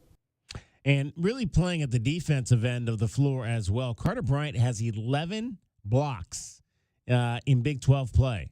So that's 11 blocks through the first 9 games of his conference life here in this new deal. And so again, that's what you love to see. Most freshmen, DK, get their blocks coming off their man to affect a shot by a driver or somebody who's in the post who's not expecting them coming from the weak side. But Carter Bryant gets a lot of his blocks, DK, just from straight up going right up with his man who's trying to score over the top of him. Right. Really, really impressive, quick leaping ability. Obviously, we know about his length, but his timing and his instincts on how to go up and block those shots has been one of the things I've been most impressed with, to be honest, because that timing, anticipating somebody else who's trying to keep you off balance and trying to get the ball to the rim around you and being able to still get a piece of those shots, really impressive for the young ball player. Not to mention he is shooting 52% from 3 in the Big 12. That is the freshman, Carter Bryant. All right. Meridian Wealth Management, Arizona Game Day is the show. Coming up next, we're going to talk with the Sun Devil radio analyst. His name is Kyle Dodd. He played for the Sun Devils, class of 2003. We'll get his perspective on this game and this rivalry. All of that is straight ahead. You're listening to Wildcats Radio 1290.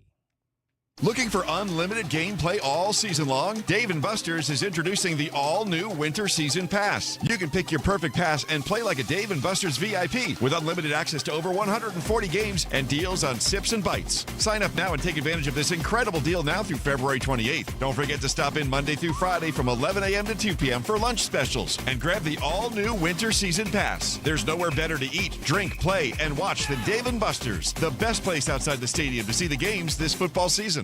Does it feel like the price of everything is going up, up, up? We can't control the price of gas or groceries, but at Royal Kia, we never add market adjustments, even while other dealers add fees because inventory is limited. At Royal Kia, you can rest assured you won't pay market adjustments, and we stand by our transparent online pricing. Royal Kia, the dealership that's different. OAC plus tax, title, license, dealer installed options, and $529 doc fee. Royal Kia, Speedway in Columbus or royalkia.com. Think of waking up with energy, standing tall and feeling free. Think First Chiropractic, good health is to enjoy. First Chiropractic is pleased to announce that Access Health Plans now cover chiropractic care. A referral by your PCP is required. For more information, go to firstchiro.com, the most trusted name in chiropractic care, a proud U of A radio sponsor. First Chiropractic, good health is to enjoy. Do you often worry you left your garage door open? With the LiftMaster Garage Door Opener powered by MyQ, you'll never worry again. You can control, secure, and monitor your garage from your smartphone anytime from anywhere through the MyQ app. As an authorized LiftMaster dealer, we have smart openers designed for your needs, including belt drive motors for ultra-quiet operation, integrated camera for live video streaming, and battery backup that lets you in when the power is out. The team at Kaiser Garage Doors and Gates are your locally owned LiftMaster professionals. Visit KaiserGarage.com to learn more. At University Termite and Pest Control, we handle all your pest problems. Maybe a few family ones, too. Wait, you can even take care of my in-laws? I always tell people we'll take care of anything, even in-laws. You just have to dig the hole. Okay, but seriously, is it okay for our pets? Absolutely. It's okay for pets, kids, anything you want to live, will live. Call us today at University Termite and Pest Control. We'll squash those pests and enjoy it. Stars are shining down on Goldberg and Osborne.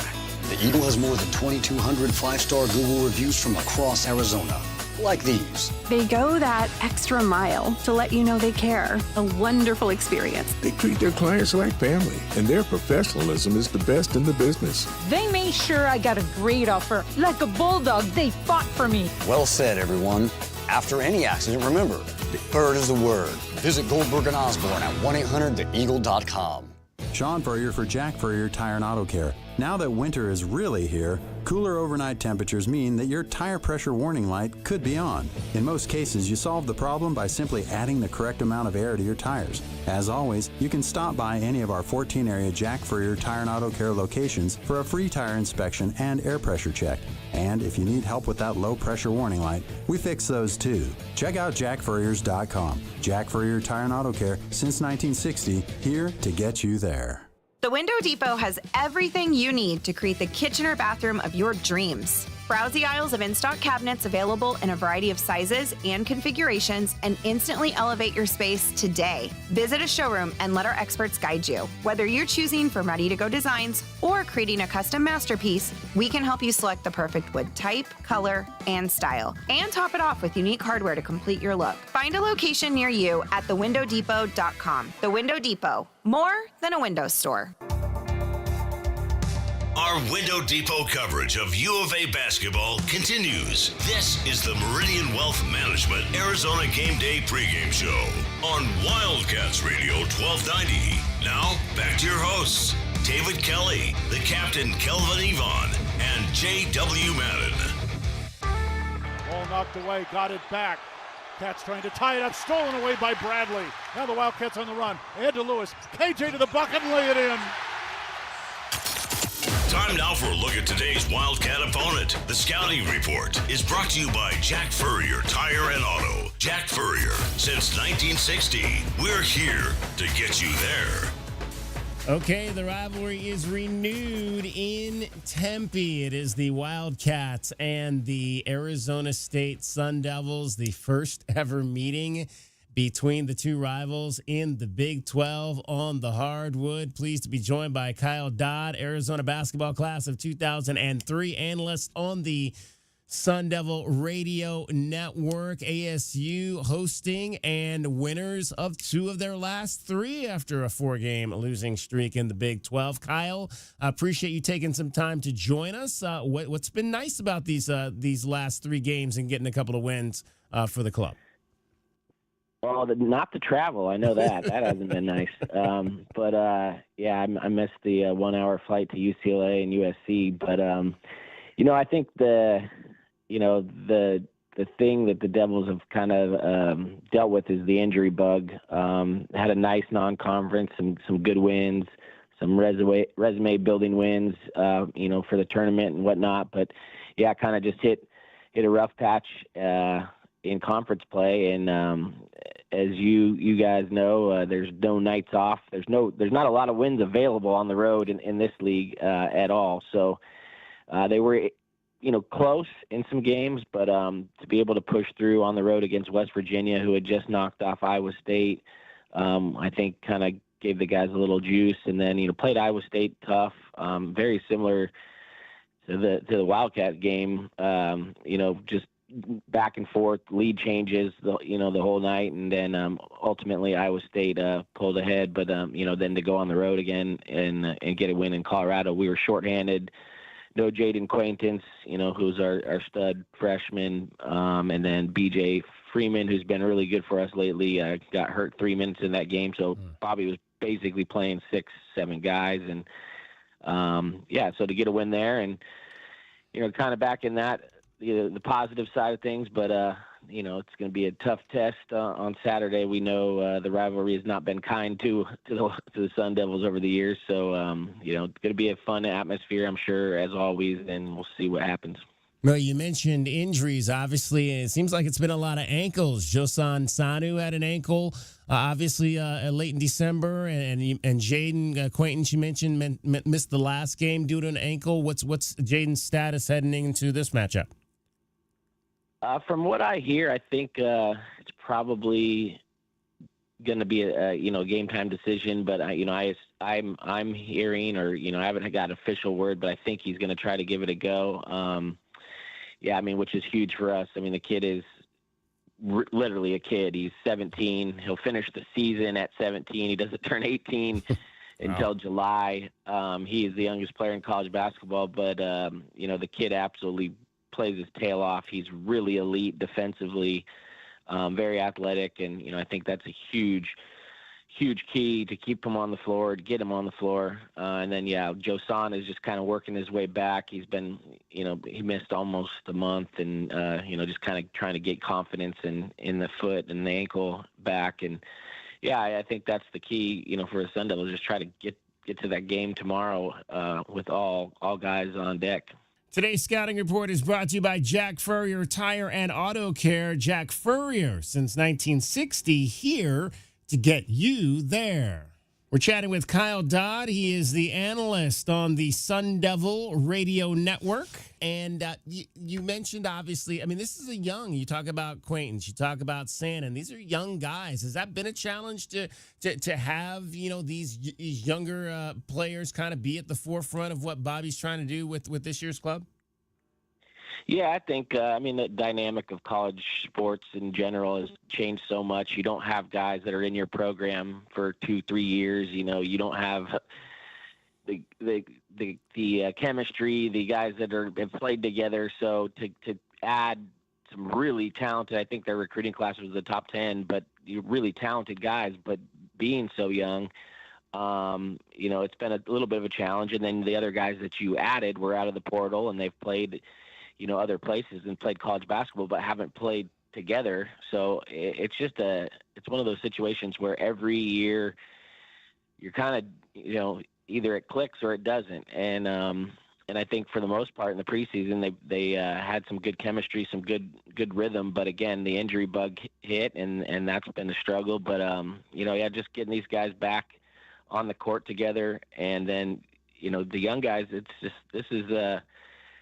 it's a new experience for them. So especially conference play, and we're facing sold out buildings everywhere we go. As the Wildcats know, and it's a different beast than the Pac-12, where you knew you could go on the road and you're like, we could get that one, we can get that one, we can get that one. Yeah, there's not a lot of road wins available, so you got to take care of home court and then try to pick off a few if you can.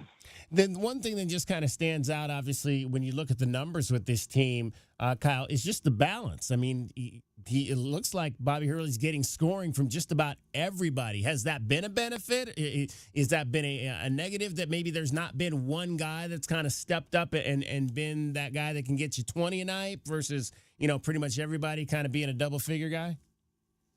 Yeah, it's wild because, I think they have 6 guys averaging double figures, and they're all around, 13, 10, 11, 12 points a game. And it is a positive that you can go many places to get buckets. I kind of the belief that it is nice to have a dude that you can say, hey, Caleb Love, go get me a bucket,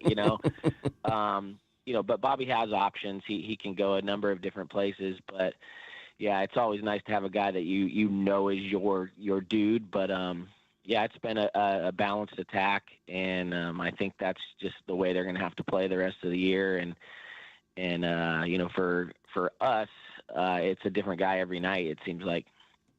Kyle Dodd joining us. He is the analyst on the Arizona State Sun Devils radio network, class of 2003. Let's talk about some of the older guys on this club. You got guard Alston Mason has been running the point. What has he kind of added to this outfit? Yeah, we've asked a lot of Alston. He's playing nearly 40 minutes a night, really our only point guard on the roster right now, because we have, again, some injuries, in that position as well. So he's really, had to run the show. He does a great job, kind of a floor general, and, just plays a really good floor game, gets the ball where it needs to be. Makes me feel really old because I played with his dad, actually. Wow. His dad was a teammate of mine at ASU, so I told him actually the other night, we had him on a post game, and I just said, man, I was 1-8 in this rivalry. Your dad never won in this rivalry. I said, I need you, dude. I need you to come through for me Saturday. And he laughed. But, he's done a nice job for the Sun Devils, playing heavy minutes. Like I said, we had a really good guard, Austin Nunez. That was the backup point guard that is out for the year. And he only played like 2 games this year. So he's been the guy. You mentioned, Austin's dad playing there. I mean, this is a young man that's been in a number of stops, Oklahoma, Missouri State. Was that somebody that Bobby had tried to get initially, and it just finally worked out this time around?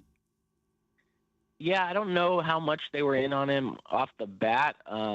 But I know he's happy to be here. He was telling us that, he has uncles and cousins and family that have gone to both schools. So he was excited to play in the rivalry. He said in the family, it's a big topic of discussions, Arizona State. So he was excited to play. And he's been a nice addition. And, like I said, this is just the wild world of sports, college sports. The portal is an adventure, and like they said, sometimes guys come in and right away you're like, man, I wish I had that guy for 4 years. I wish it used to be, like it was used to be. But and then other times you got a guy. I mean, we have a transfer, Brandon Gardner, that everybody's really excited about that hasn't played. He's been hurt all year, won't play. He's pretty much out for the year, and so it's hit or miss. You get guys that hit off the bat, and then you got guys that just don't work out. So it's always an adventure, but it's nice to have Alston in Maroon and Gold. Kyle Dodd from the Arizona State Sun Devils radio network is joining us today with your scouting report. It is brought to you by Jack Furrier Tire and Auto Care. Jack Furrier since 1960, here to get you there. Kyle, how about Bashir Jihad? I mean, he seems like a force on the inside, and Arizona got into some foul trouble with their bigs in their win against Oklahoma State, and he's definitely a guy that can cause problems for teams like that. Yeah, he's very crafty. He's a guy that, we've thrown the ball to a lot, run a lot of stuff through him, either in the low post or kind of mid-post area. And he draws fouls, which is the strength, for him, and he makes free throws.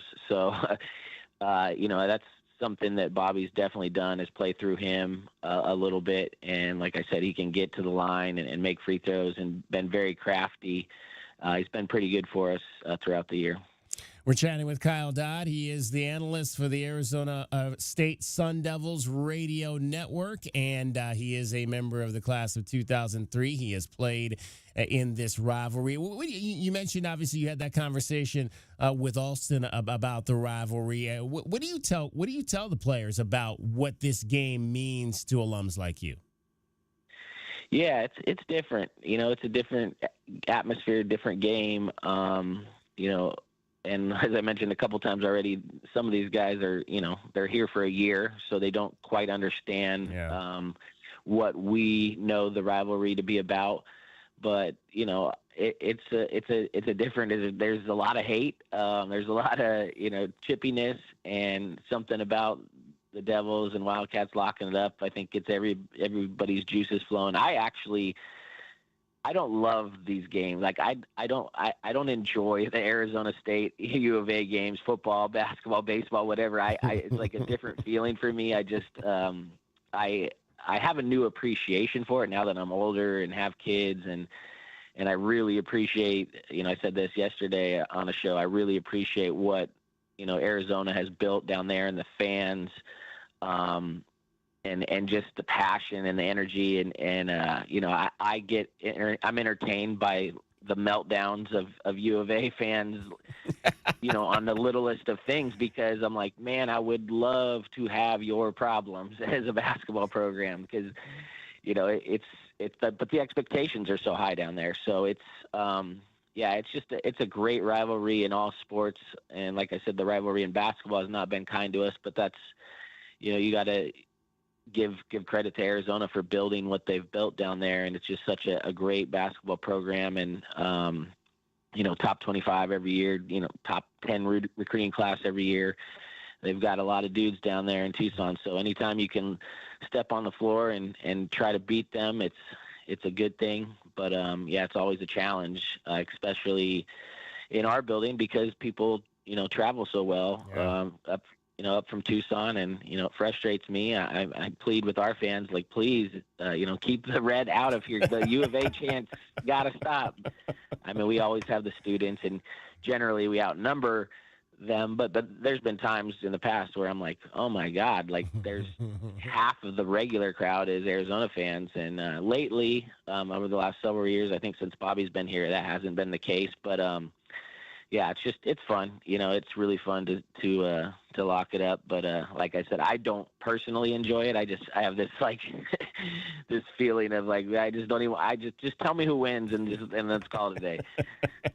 We real quick, we mentioned Jaden Quaintance a little bit earlier, but another veteran big, Sean Phillips, emerged in that game against Colorado. Those two together give you guys a pretty nice shot blocking a tandem there.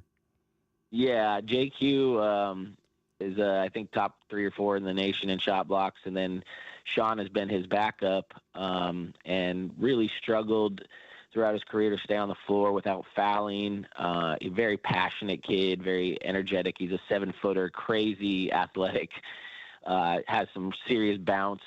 But, for Sean, it's a confidence thing, and he's really been playing well lately. And the other night to have JQ down, and really we were leaning on Sean big time, like I said, with all the injuries, but we needed him to not only play well, but stay on the floor. Yeah. And he did that. He didn't foul, and he's a very, very athletic kid. Like I said, he's got some bounce, and he's one of those guys that if you just say catch the basketball and then go smash it, he could be really good, and that's what he's doing recently. He's keeping things simple and played really well for us. And if he continued to do that, it's going to be a scary front court, because, like I said, JQ has been such a force.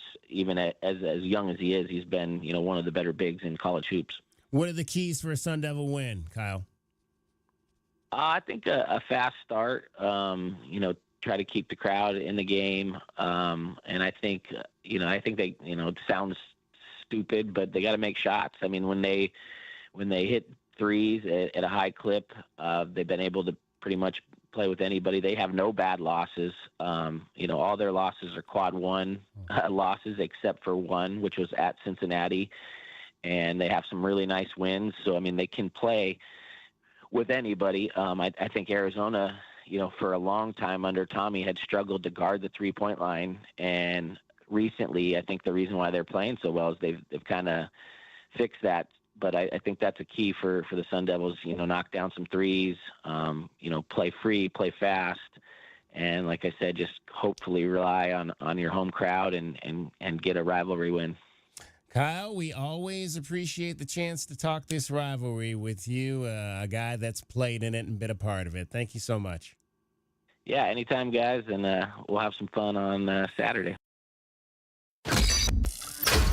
And that's the lowdown on the team U of A is about to face on the hardwood. The scouting report has been brought to you by Jack Furrier Tire and Auto. Jack Furrier, since 1960. We're here to get you there. Our Window Depot coverage of Arizona basketball is getting you closer to tip-off. This is Meridian Wealth Management Arizona Game Day.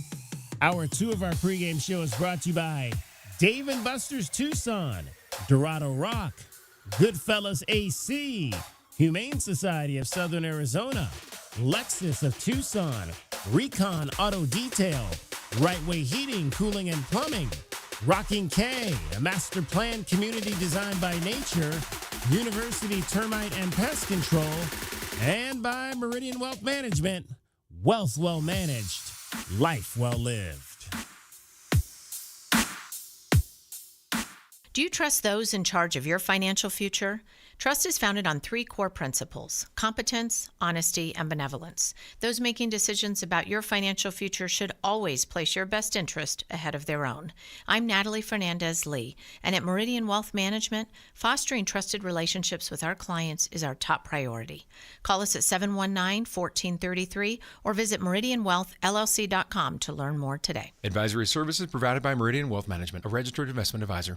Driving the lane, dunking on the competition, and playing as a team. These are things we'll see this season watching our Wildcats play basketball. These happen to be the things you'll also find when you buy your next vehicle from O'Reilly Chevrolet. The only difference is at O'Reilly, nobody gets penalized for traveling. Heck, we actually encourage it. See us on Broadway next to Park Place Mall. Call 747-8000 or find new roads at O'Reilly.com, where you can experience our version of a steal.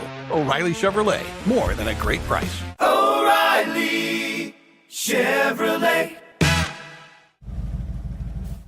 Quick, she's over here. I don't know. I just found her like this. Yeah, she's banged up, but she'll be fine. Oh, thank God. What can I do? Just need the keys. And, sir? Yeah? Your car's gonna be fine.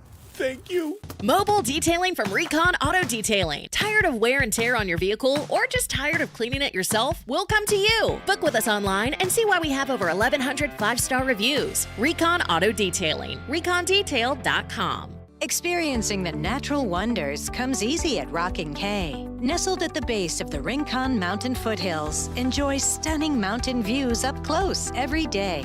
In the top-rated Vail School District, Rocking K is close to work, shopping, and services. Tour 18 model homes by top-tier builders offering move-in ready homes and special incentives. LiveRockingK.com. Proud U of A radio broadcast sponsor. My heat and air were in a state of disrepair. It's cold outside and you need safe, reliable heat for you and your family. For a limited time, Pixarock's Cooling, Heating, and Plumbing is offering a free furnace with the purchase of a qualifying HVAC split system. For fast, reliable service, call Pixarock's Cooling, Heating, and Plumbing at 520-492-0748 or pixarockscooling.com. Pixarock's Cooling, Heating, and Plumbing. Go Wildcats! As the new season starts, the Tucson Police Department bears down with the Tucson community. We are looking to build our team, and we need you. Interested in joining our starting lineup? Visit jointucsonpd.org. Join our team and score a great career. From our commissioned officers to our professional staff, the Tucson Police Department proudly stands behind the Arizona Wildcats. Bear down and apply today at jointucsonpd.org. Sean Furrier for Jack Furrier Tire and Auto Care. Now that winter is really here, cooler overnight temperatures mean that your tire pressure warning light could be on. In most cases, you solve the problem by simply adding the correct amount of air to your tires. As always, you can stop by any of our 14 area Jack Furrier Tire and Auto Care locations for a free tire inspection and air pressure check. And if you need help with that low pressure warning light, we fix those too. Check out jackfurriers.com. Jack Furrier Tire and Auto Care since 1960, here to get you there. Make the right choice for your home when it comes to windows and doors. For more than 20 years, the Window Depot has provided the best price and biggest inventory on in-stock windows and doors. The Window Depot is open to the public, so whether you're a homeowner or a contractor, you can shop the enormous warehouse. Browse the shelves with over 1,000 vinyl windows, interior and patio doors, and skylights in several varieties and sizes available to go home today. Shop thewindowdepot.com or find a location near you. The Window Depot, best price, biggest inventory. Wildcat Nation, are you ready? Caleb on a breakaway windmill jam. Arizona basketball never sleeps. Bear down, Cats. Our Window Depot coverage of U of A basketball continues. The Meridian Wealth Management Arizona Game Day pregame show is brought to you by Meridian Wealth Management. Wealth well managed, life well lived. We're getting closer to tip-off for today's Arizona basketball game. This is Wildcats Radio 1290. Lewis drives into the paint, put it up too strong. Owaka the rebound and score it. Kobe Owaka, 8 second-half points. Wildcats back in front. Let's take a look at the Right Way rundown and see what's coming up on our pregame show. Brought to you by Right Way Heating, Cooling, and Plumbing. Do things the right way. All right, final hour of our show. It is DK with TL. My questions to the head coach of the Arizona Wildcats, as always, sponsored by Nobody. Pest of the game. Who'll be that Sun Devil that gets underneath the Wildcats' skin today in Tempe? Brought to you by University Termite and Pest Control. A view from courtside. Michael Lev, the columnist from the Arizona Daily Star. We'll talk some basketball with him, some football with him, even get his thoughts. He actually talked to Chip Hale a little bit earlier this week. Baseball season right around the corner. Softball starts next week for Arizona. Everything's going to be in action. It's the winter-spring crossover. Tennis, of course, already going. We'll have your college basketball scoreboard, a bunch of good games. Watching Game Day right now. You've got UNC at Duke. The renewal of that rivalry today as the Blue Devils are ranked number 2 in the country, having beaten Arizona earlier this year. And we'll also have your starting lineups for you, as well as we will hear from ESPN analyst Fran Fraschilla and Jimmy Dykes, who did a media conference call earlier this week and discussed the Arizona Wildcats. So you will hear what they had to say about that, as well as Tommy Lloyd's response to something that Jimmy Dykes had to say about the team. All of that still to come here as we roll you closer to game time and the Wildcats and Sun Devils. All right, time now for DK with TL. As always, it is sponsored by Nobody. My questions to the head coach of your Arizona Wildcats after he started out talking about why Toby Owaka and Henry Vesar don't really see the floor together very much in this new Arizona Wildcats scheme. Probably back in the day, Krivas was probably still in the rotation. So, I thought that, we could have a couple of pairings with our 4s and 5s. I thought that Tobey and Henry might be a good pairing, and I thought that Trey and Krivas might be a good pairing. So, you're looking at maybe, cycling your lineups, kind of 2 and 2 with your 4 and 5. I mean, that would have been the process there. We've talked about, there are scenarios and maybe we could play those two together again. But, I think that our rotation is, done well lately. And so I don't want to overthink it. And, there might be a day where, you feel like you need a little more size, a little more rebounding, that you can play those two together, because you definitely could play them together. The 2 games that Toby has put together back-to-back, just dominating the boards. How does that change what this team can do when he's that? Well, he's really coming on. He's just, his consistency's really picking up. He's playing really clean basketball. His finishes, are looking a lot more fluid and easy.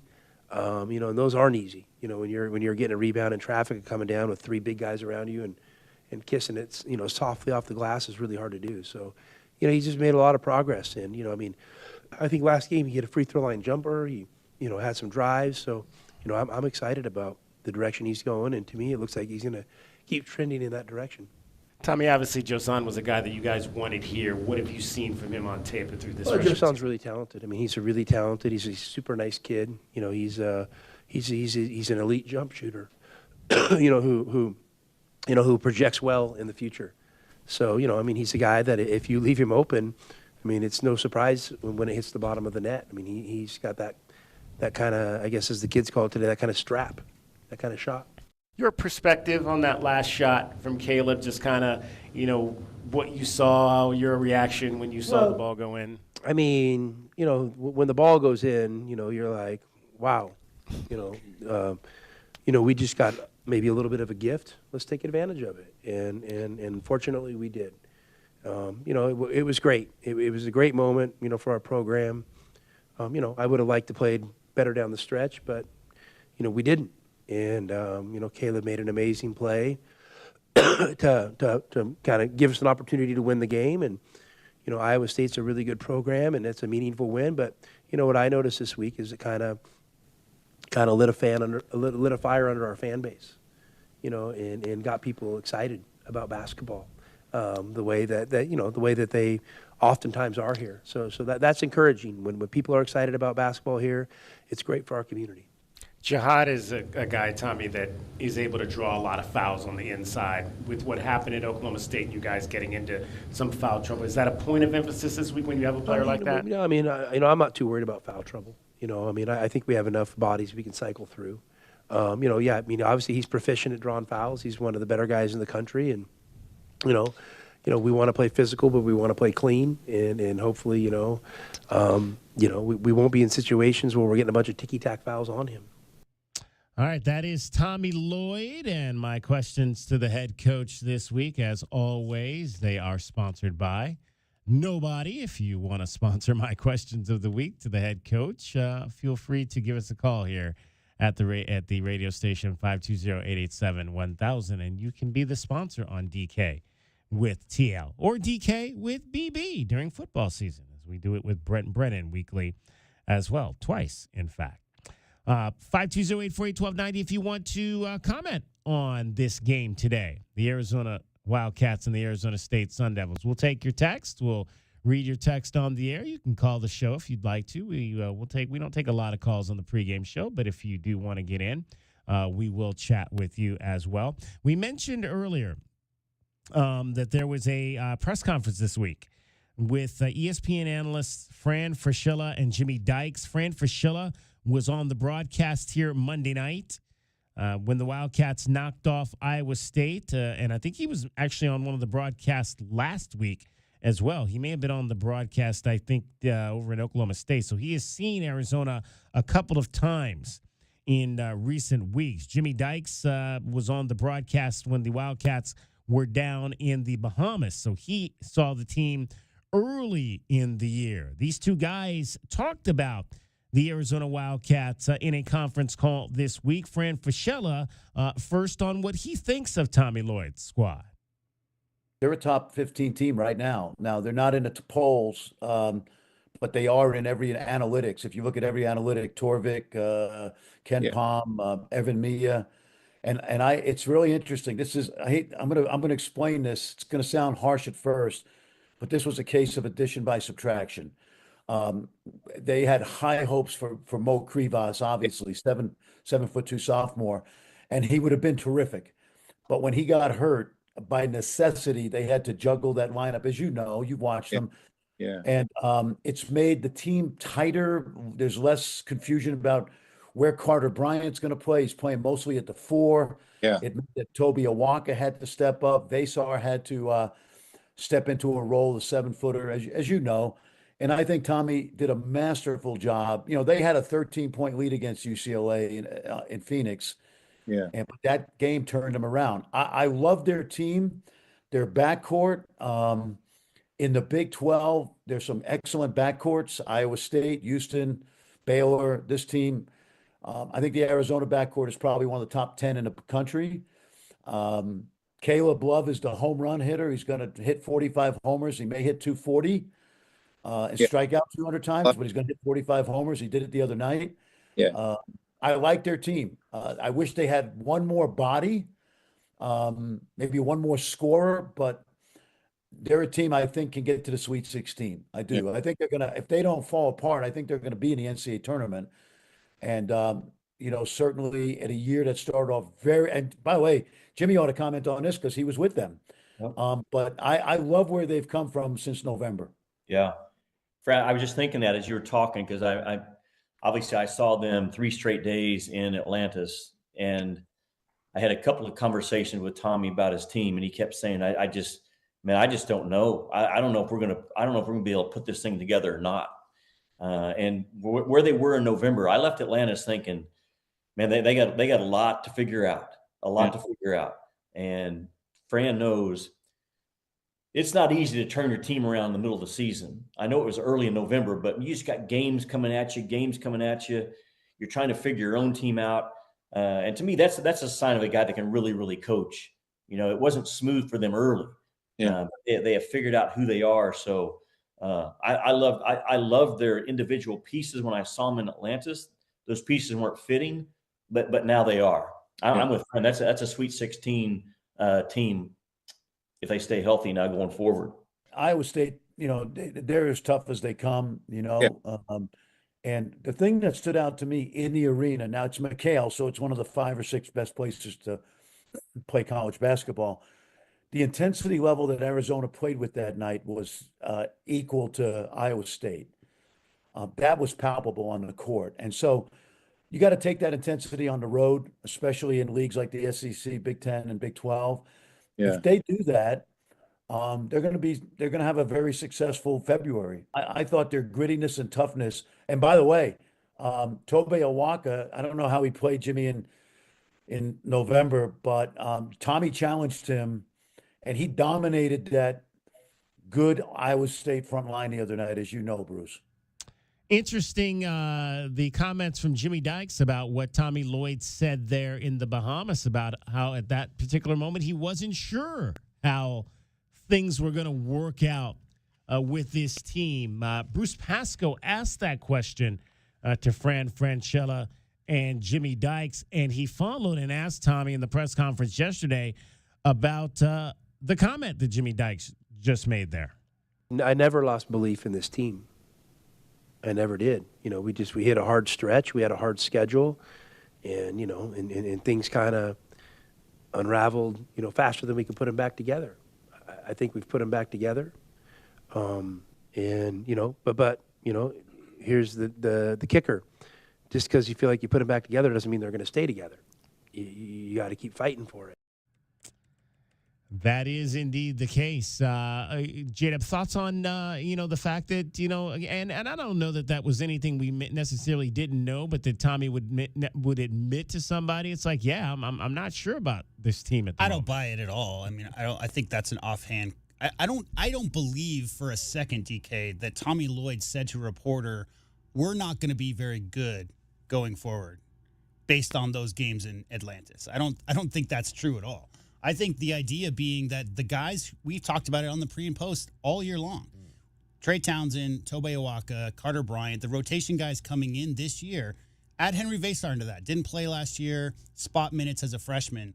When you have more than half of your rotation guys coming in, DK, who haven't played together in the system that they're in currently, it takes some time to adjust to. So I know, knowing Coach Lloyd and how he talks, he doesn't talk in futures or pasts. He talks in presents, right? So it's not in his wheelhouse to say, based on the results I've seen this week, I don't project us to be very good moving forward.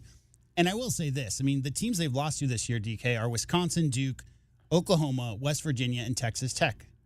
None of those teams are outside the top 50 in net rankings. And most of them are in the top 20, outside of Oklahoma, who slipped a little bit. West Virginia, 43. So the idea that they were a bad team, what we're talking about really is expectations versus early season results. When you come in ranked as a top 10 AP national in the top 10 of the AP rankings, there's an expectation that you're just going to go in and steamroll and dominate. But the problem is, here's how AP voting works. The preseason polls are based on who your transfers coming in and your returning players and the freshmen that you've recruited. On paper, how good will that team be? How good will that team be at the end of the year? The results are weekly, and that's how the AP fluctuates up and down. Some teams, DK, play great in November and December because they've got Auburn has 10 seniors on their roster, and their average starting lineup is 22 and a half. Arizona, anybody who thought Arizona was going to come in and win every single game, their first 20 games by 15, 20 points, doesn't understand how any of this works. This was the epitome of a team that would take time to mesh together. when Mo Krivas, who was injured, remember, going into camp. I mean, it wasn't like Mo Krivas even came into the season healthy. He didn't even have a starting position starting the year. Then he goes down, big reshuffle. I don't think that there's any question this team on paper has all of the tools to challenge for the conference title, to be a team that can make a deep run in the NCAA tournament. It's those overreactionary takes of the people who see one game or two games and think, oh, well, Duke beat Arizona by more than 10 points in McHale. That must not be a very good U of A team. Guess what? Duke's beating everybody by 10 or more points, DK. I mean, that's a great team, one of the best 3 teams in the country. So I think overreactionary hot takes are what America's run on these days. And I just think this team was never going to be a team that was going to come in and steamroll other teams from the start. They're really kind of coming to their own right now, really understanding how each other likes to play. Moving forward, I never lost faith in this team myself from the outside looking in, DK.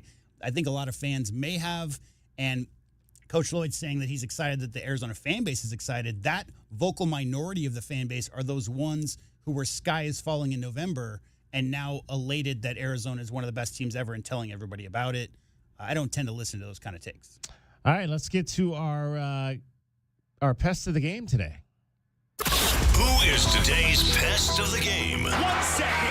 Got it at the buzzer. The pest of the game is brought to you by University Termite and Pest Control. Check them out at bepestfree.com. All right, let's first hear from Kelvin about who he thinks his pest of the game will be today. My pest of the game is Adam Miller. He's a guy that plays point guard. He can shoot the ball, tenacious defender. He's a guy that we have to worry about being very aggressive against our guys defensively with his hands. My pest of the game, Adam Miller. All right, Adam Miller for Kelvin. I'm going to go with the kid we thought was coming here. I'm going to go with Josan Sannon. He has not led this team in scoring since early in the season, so you got to feel like that he's about due, especially coming back off the injury that he had earlier this season where he missed 5 games. He's going to be coming in here with a chip on his shoulder, so I believe this is his 3rd game back. He came back for the Iowa State game. They lost, and then the Colorado game they won. So Josan Sannon is the guy that I think is going to be the thorn in Arizona's side tonight because this kid can absolutely fill it up when he gets going. A tough shot maker. He's got the ability to finish at the rim, and he just can play with a lot of pace. So I'm going to go with this young man. I'm thinking maybe Alston Mason myself, DK. Alston Mason. And that's because he's the leader in assists, and he also is second in most 3 points attempted. And that's the big deal. 3rd, along with Adam Miller. So the idea being that in a game like this, DK, Arizona comes in on paper as a 6-10 point better team than ASU, who has some injury issues, and Arizona has more quality at many spots. However, in a rivalry game, if you are loose with the ball, a bunch of turnovers, and the other team starts knocking down open shots, and the guys who usually get that train rolling are the guys who take the most 3-pointers and instill confidence in the rest of the team. So, yeah, that's the guy I really think. Alston Mason, I'll go with Alston Mason as the guy I think is going to be the pest or can be the pest for ASU today. Well, and he's a guy that never really comes off the floor. He is the guy that they need to be out there. So Alston Mason, we've got Adam Miller, and we've got Josan Sannon as our pests of the game. Amazing stuff. That's today's Pest of the Game. The Pest of the Game is brought to you by University Termite and Pest Control. Check them out at bepestfree.com. All right, before we get to break here, let's hear one more from Bobby Hurley on the schedule that ASU has played so far this season. It has not been an easy one. Yeah, look, I mean, I think coming into this game, we had like the number 3 strength of schedule in KenPom. So we've been in a lot of tough places. We played a lot of hard games on the road already in the Big 12 and non-conference neutral sites. And these guys are learning to fight together. And you know, we got to clean some things up. You look down at the stat sheet, we had 17 turnovers again, and we can't afford to do that and think we could win. We got away with it tonight maybe. We got to close games better. We can't turn the ball over or not make free throws. Got to make free throws. They are not a very good free throw shooting team. I believe they're 12th in the conference in free throws percentage. They lost preseason games to Gonzaga at number 6. That was on the road, a true road game. They also lost a game to number 9 Florida down in Atlanta.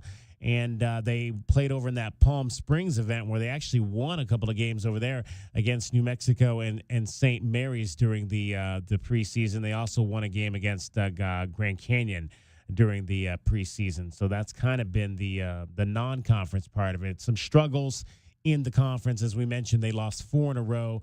Kansas, Baylor, UCF beat them at home. Both Baylor and UCF beat them at home. And then they went on the road and lost to Cincinnati before winning two of their last 3.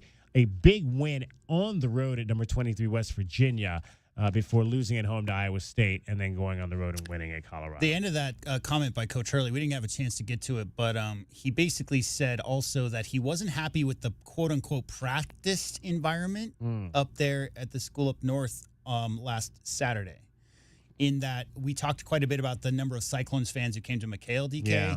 Well, mix that in with a losing streak for the Sun Devils, and apparently he was not impressed with the show out. So I'm sure he's I remember the coaches who go out to all the in fact, Coach Belichick this week, there was a story about how he's buying pizzas for all the fraternities at North Carolina. So those coaches, I'm sure Hurley has been on campus pleading with some of the students or trying to get fans in for today's game, because the last time out, DK, they might have been close to being outnumbered. There was a lot of Cyclones fans in that building. And I'm sure there'll be a lot of Wildcat fans in his building today. Always. Right. It is Meridian Wealth Management, Arizona Game Day. We're going to chat with Michael Lev. That's coming up next. You're listening to Wildcats Radio 1290. Does it feel like the price of everything is going up, up, up? We can't control the price of gas or groceries, but at Royal Kia, we never add market adjustments, even while other dealers add fees because inventory is limited. At Royal Kia, you can rest assured you won't pay market adjustments, and we stand by our transparent online pricing. Royal Kia, the dealership that's different.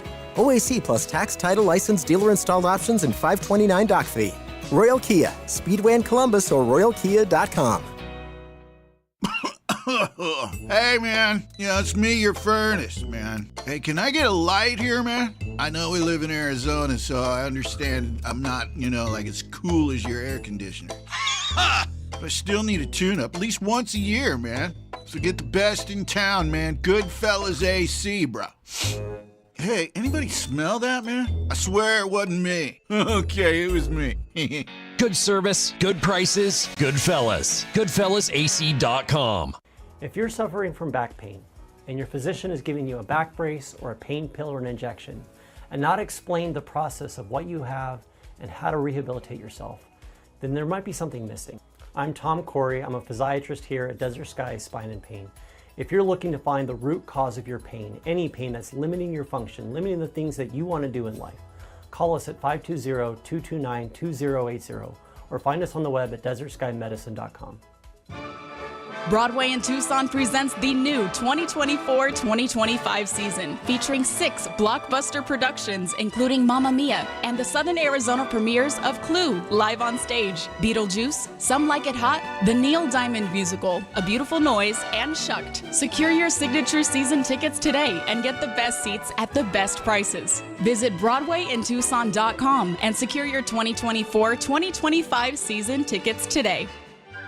Honey, our yard looks like a jungle. It's full of weeds, and the neighbors are complaining, I know. I'm trying to get rid of them, but the product I'm using just doesn't work. Not to mention, I don't have the time. It's not just the weeds. I'm also seeing ants, and that's the spider, a scorpion. I saw a scorpion, and I think there's a pack rat living in the garage. I get it. It's scary. I'll call University Termite and Pest Control today and get rid of them all. You're the best, honey. University Termite and Pest Control, locally owned. Find them online at bepestfree.com.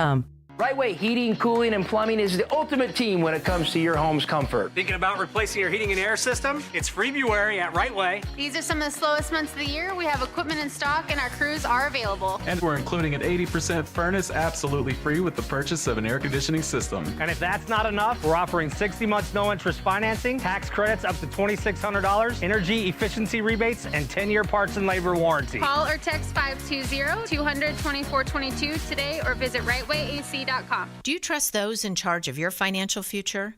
Trust is founded on 3 core principles: competence, honesty, and benevolence. Those making decisions about your financial future should always place your best interest ahead of their own. I'm Natalie Fernandez-Lee, and at Meridian Wealth Management, fostering trusted relationships with our clients is our top priority. Call us at 719-1433 or visit meridianwealthllc.com to learn more today. Advisory services provided by Meridian Wealth Management, a registered investment advisor. Discover Rocking K, a community designed by nature, built for you. Embrace the beauty of the Rincon Mountains high desert foothills. Explore natural open space, a network of connecting trails, and a community park. Bordering Saguaro National Park, Rocking K is conveniently located to our region's major employers and nationally recognized Vail School District. Tour 10 model homes by 4 award-winning builders and discover why more people are calling Rocking K home. LiveRockingK.com. Proud sponsor of the U of A radio broadcast. Your home for everything Arizona Wildcats. You're listening to Wildcats Radio 1290, KCUB Tucson, a Cumulus media station. Our Window Depot coverage of U of A basketball continues. This is the Meridian Wealth Management Arizona Game Day pregame show on Wildcats Radio 1290. Now, back to your hosts, David Kelly, the captain Kelvin Yvonne, and J.W. Madden.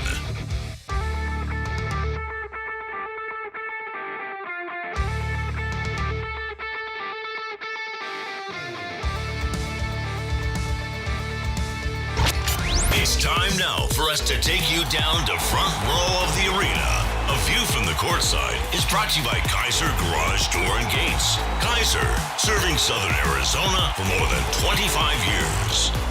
All right, let's chat with the columnist for the Arizona Daily Star. His name is Michael Lev. And Michael, you were at that game on Monday night to see the dramatics as the Wildcats knocked off the Iowa State Cyclones in overtime, getting there on the dramatic shot by Caleb Love. What were your thoughts on that? Yeah, it was an absolutely fantastic basketball game, DK. Back and forth, 2 really good teams, tremendous intensity, very, very physical.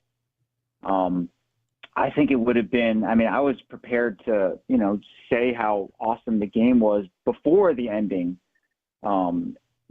evolved the way that it did. And that just was the cherry on top. Of course, one of the all-time greatest shots, greatest regular season moments in Arizona basketball history, complete encapsulation of the Caleb Love experience within one game. And then they go on to win in overtime. And they scored the last 11 points in the game. Signature win of the season to date. And, man, they're in really good position right now in the Big 12. I think, probably doing a lot better than a lot of people thought they would.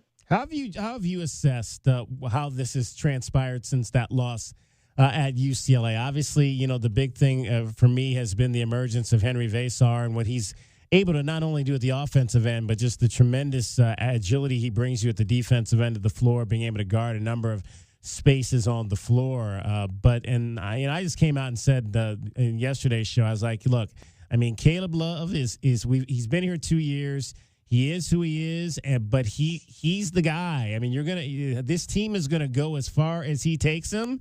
And if you can get consistent nights like you got, your consistent saves even like you got like the other night from him, he could become an Arie McDonald in the postseason and take you to the promised land. That's just basically who he is and what this could be, or it could fall flat if he doesn't have those type of performances. Yeah, I think Henry's improvement has been a big factor. I think that other guys have improved. Like Toby Awaka is playing better than he was earlier in the season. He's kind of, become a regular double-double type of guy, or very close to it. Certainly hitting double figures in rebounds and establishing his presence in the middle. That's just, offensive rebounding by opponents was something that was kind of problematic for them, and he's cleaned up a lot of that mess. What's interesting about Caleb is, right after that UCLA game, he went on a tear. right? He had 3 really good games in a row in Sanford, Central Michigan, and TCU, and then he's kind of fallen off since. He's very up and down, and I think it's a good sign in a way that they have proved they can win when he doesn't have a really good game. You know, it's kind of there was definitely a correlation in the past between, you know, good and bad Caleb and whether, you know, Arizona would win, and they've kind of broken through in that regard a little bit. So, you know, it makes them dangerous. Like if he's able to get on another one of those streaks, like, you know, you're referencing with Ari McDonald, and like gets on a 5-game roll in the postseason and everyone else has elevated their game, you know, that you feel good about Arizona's chances if something like that could happen.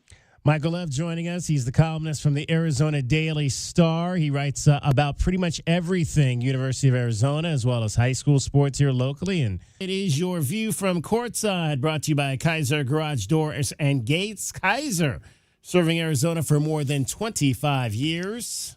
You wrote an article over the weekend, Michael, about Adia Barnes and the fact that she does not have a contract extension at the moment. It's crazy because when I wasn't even thinking about that. I'm thinking, wow, it has been almost 4 years since she got that extension after the run to the national championship. You know, but when I thought about that, I one of the reasons I wanted to ask you this is like, so how does that work in your mind? When do you decide like, oh, this might be a good story to write now? I mean, how does that come to play for you as a columnist about it might be time to write about the fact that Adia doesn't have a deal, you know, going forward?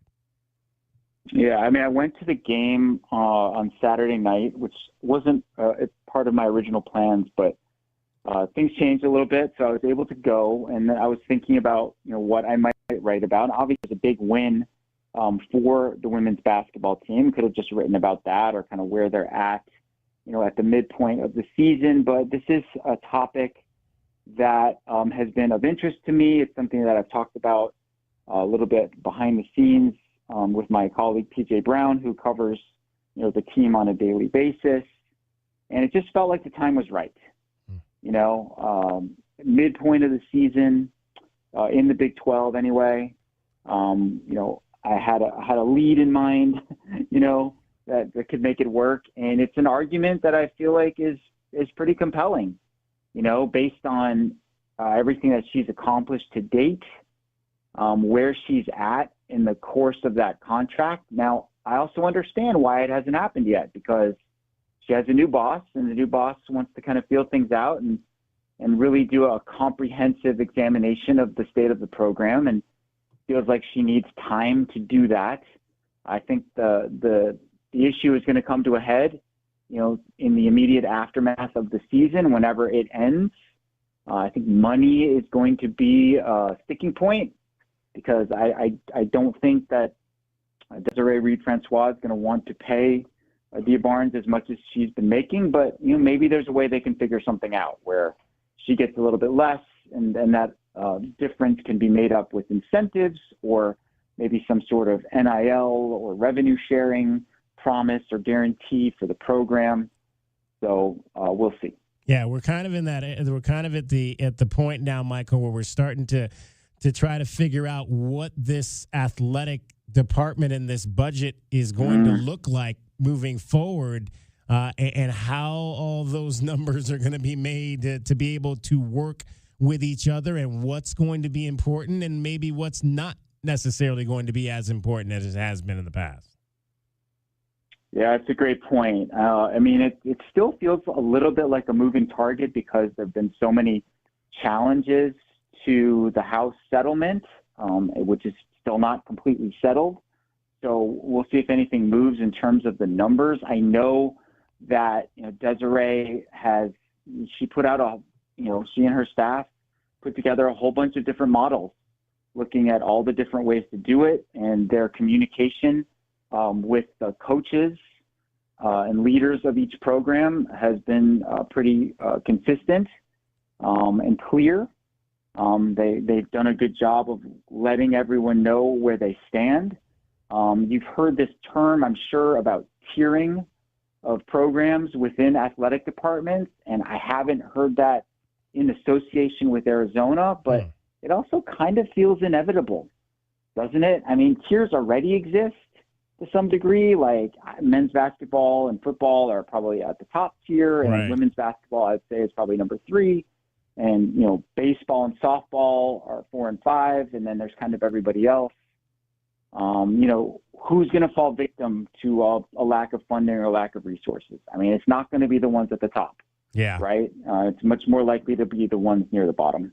Yeah, I call it the big 6. I mean, to me, and you can fluctuate about what that 6th sport is. For me, it's baseball, softball, both men's basketball, football, and then either volleyball or soccer. For me, kind of fall into that 6th, and I usually give it to volleyball because I think more teams play that sport on the collegiate level than they do. A few more play that versus soccer, but soccer obviously is hugely popular on the women's side in this country as well. Everything else comes in underneath that, the way that I look at it from my standpoint.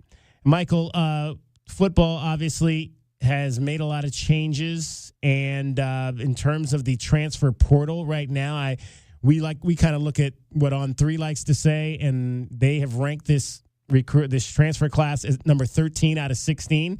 So not necessarily that high. There's a lot of energy though coming out of this program. How have you kind of rated this offseason for Arizona football? Yeah, well, I do have a question about On3. I think I could be wrong about this, but I think they look at it in the net kind of way. Mm-hmm. Like they compare the additions and the losses. Unlike I think Rivals and 247, they only look at additions. They don't look at what you've lost. And if you think about it, if that's the way On3 is going about it, it actually makes a lot of sense. To look at who's gone out and who's come in. But I think that they've had a good offseason overall. They needed to address a lot of needs position-wise, and I think they've done a good job of that for the most part. They have made some changes in the coaching staff that I think were needed and will help the team in the short term and the long term. They most definitely needed to make a change at offensive coordinator. It just wasn't a good fit last year scheme-wise. They never got better. They arguably got worse over the course of the season. So they've got a new direction, new system, completely new concept, and they've recruited to that system a lot of guys, like slot receiver types or, tight ends who can split out wide, those types of things. They're obviously going to have a different way of going about playing on the offensive line in this scheme compared to what they were doing before. I think those are all positives. And, the addition of Joe Salavea was a brilliant stroke, kind of came out of nowhere. It was one of those things where you're asking yourself, like, what can they possibly do to get fans excited, in lieu of, blowing the whole thing up and going in a totally different direction. And this was one of the things that they could do, bring back one of the OGs, one of the Desert Swarm stars, someone who's super popular around here, someone who people had bandied about as a possible head coach or defensive coordinator, adding him to the staff. I think it's great for fan interest and engagement, and I also think he's going to kill it on the recruiting trail. It is your view from courtside, and it's brought to you by Kaiser Garage Doors and Gates. Kaiser, serving Arizona now for more than 25 years. Pleased to be joined by the columnist from the Arizona Daily Star, Michael Lev. And Michael, you've got a column out right now. You had a chance to talk to Chip Hale. Baseball's right around the corner for Arizona. First year in the Big 12 there. What'd Chip have to say? Yeah, we talked a lot about the new pitching wing that they have. We talked about the story that I'm working on about the junior class and how kind of almost unique it is these days for kids to stick together and stick around at one program for the duration, for the long haul. We also talked about expectations for this upcoming season, and that was the subject of the column that went up today. Expectations are higher, and that sometimes changes things, in a bad way if you don't handle it the right way. So, that's going to be one of the challenges for this team this year. I think they've got a really good roster. If the pitching can come together, I think this could be an Omaha team, and you kind of have to take a leap of faith to go there on the pitching side because there's a lot of new faces, unproven players. But, you've got the dynamic duo of Kevin Vance and John DeRuin working their magic with their technology and their teaching and coaching. They did it last year with the staff. If they can do it again with the lineup pieces they have coming back, I think it's going to be a really good team. Did you get a tour of the wing, the new pitching wing?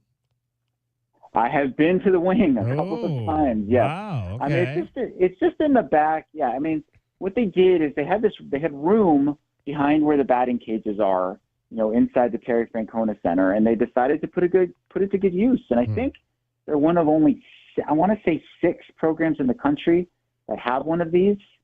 And they're just trying to, the quote that I got from the pitching coach, Kevin Vance, was they're trying to take it to the next level. They've already invested a lot in tech and to try to not only make their pitchers better, but keep them healthy. And this is taking it to an even higher plane. All right. Looking forward to seeing how that all works out once things get going here on the Diamond. Michael, always appreciate the chance to talk to you. You can follow him on the Twitter at Michael J. Lev, L-E-V. He is the columnist for the Arizona Daily Star. Michael, we'll talk to you again soon. Thanks, David. We hope you enjoyed your view from courtside. It was brought to you by Kaiser Garage Door and Gates. Kaiser, serving Southern Arizona for more than 25 years. Sean Furrier for Jack Furrier Tire and Auto Care. Our beautiful Arizona winter weather brings cooler overnight temperatures, which means some of you are now seeing your vehicle's low-pressure warning light. Colder overnight temperatures can lower your tire's pressure just enough to trigger a warning light. But don't worry, many times the solution is simply adding the correct amount of air to your tires. Then get back to enjoying the fantastic winter weather. If adding the air doesn't do the trick, stop by any of our 14-area Jack Furrier Tire and Auto Care locations for a free tire inspection and air pressure check. And if you need help with the low-pressure warning light, we fix those too. Mention this radio offer for free installation with the purchase of any new tire pressure sensor. We'll install it in your wheel and rebalance your tires absolutely free. You'll find even more specials to get your car road trip ready at jackfurriers.com. So call ahead, make an appointment online, or just drop by. Jack Furrier Tire and Auto Care. Since 1960, we're here to get you there.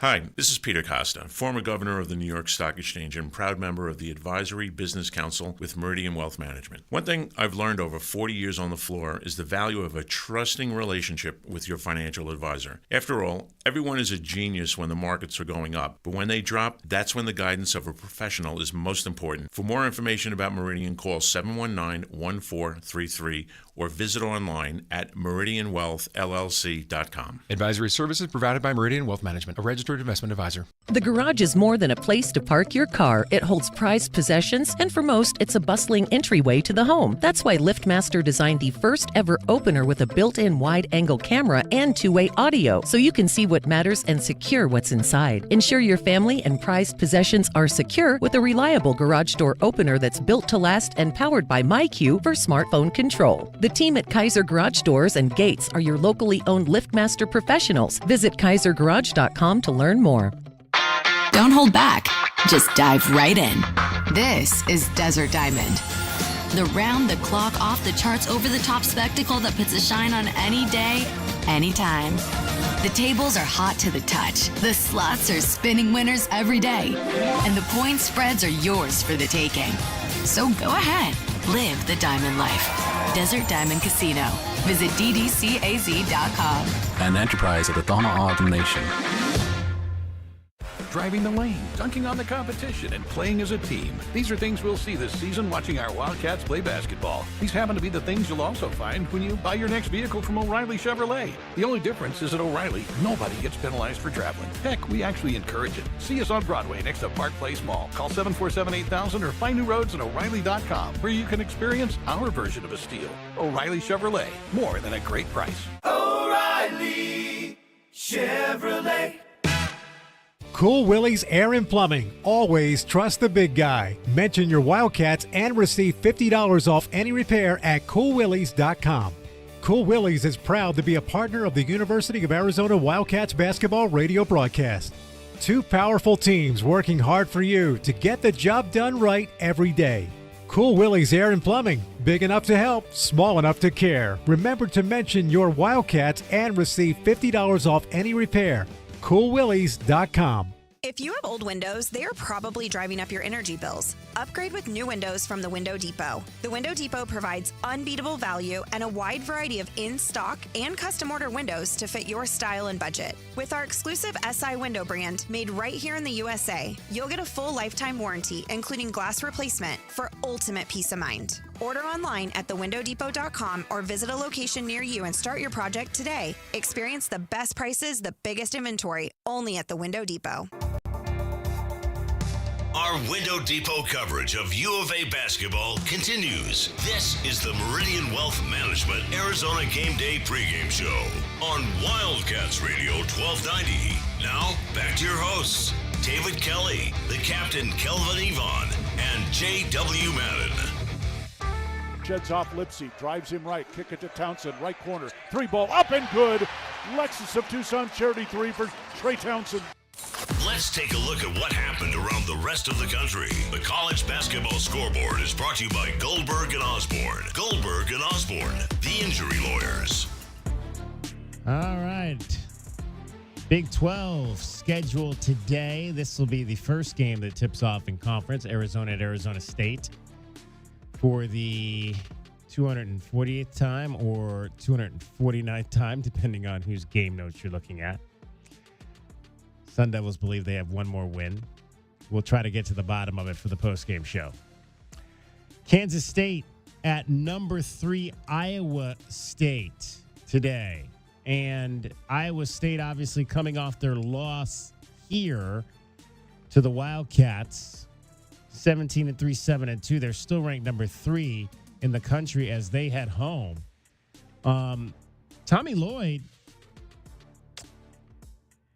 talked about Iowa State this week and really the impression that he came away with from playing them earlier on Monday at McHale Center. Crazy respect for Iowa State and their players. I mean, and listen, one of their best players is injured, so let's make note of that. And that Lipsy kid, I mean, I don't know what he's got going on with his right hand, but, you know, he's got big bandages on there and this and that, and he plays his ass off. So, you know, crazy respect for them, and rest assured they got something waiting for us when we go to Ames. Yeah, they sure will have something waiting for us, and that game is coming up here in just a couple of weeks. Utah's at Oklahoma State today. The Cowboys 2-7, and the Utes 4-5 in conference play. Number 11, Kansas at Baylor. This will be a good game. 2:00 today. Jayhawks 6-3, Baylor 5-4 in conference play. BYU at Central Florida, that's a 5-4, 4-5 game. And Houston, number 6, will host Texas Tech, the battle in the Lone Star State. And another good contest tonight. That'll be at ESPN2 actually later this afternoon. So all the games are in the early to late afternoon, or I should say morning to early to late afternoon, because we tip off at 11. And Houston is number 6. Texas Tech obviously comes in at number 20. You want to know the net rankings for those two teams? Sure. So Houston is 2. Yeah. Houston is the second-ranked team in the country behind Auburn, and Texas Tech is 12. So that might as well be 2 versus 12 in that game. There you go. One major game on the top 25 just getting started. Number 5, Florida, is on the road at number 8, Tennessee today. I don't know. Let's see if number 2 Duke, we mentioned at North Carolina, is the number 1 team. Auburn playing today. They are on the road at number 23, Ole Miss. Also, Calipari returned to Rupp. Yes. For the first time since he left. That's a fun story today. Yeah, Kentucky at Arkansas. That'll be the night game on our time. That's actually late for Kentucky. That's a 9 o'clock. We think we play late games. That's a 9 o'clock start tonight in Lexington for Arkansas and Kentucky. the return of John Calipari with his Razorbacks, who are only 1-6 in conference play, and Kentucky sitting at just 4-3 so far through their first 7 games in the SEC. All right, let's give you your starting lineup for today's game. The foundation of a great basketball team begins with the starting lineup. Today's starting lineup is brought to you by Rocking K, a master plan community designed by nature. 3-guard play for Arizona. Jaden Bradley starts at 1 guard, 6'3" junior out of Rochester, New York, by way of Alabama. 11 points, 4 assists, and 2 steals this season for Jaden Bradley. Caleb Love at another guard spot, 6'4", 5th year out of St. Louis, Missouri, by way of North Carolina. 16 points, 4 rebounds, 3 assists this year for Caleb. Anthony Del Orso, 6'6" guard out of Melbourne, Australia, comes from Campbell University. Averaging 9 points, shooting 46% from 3.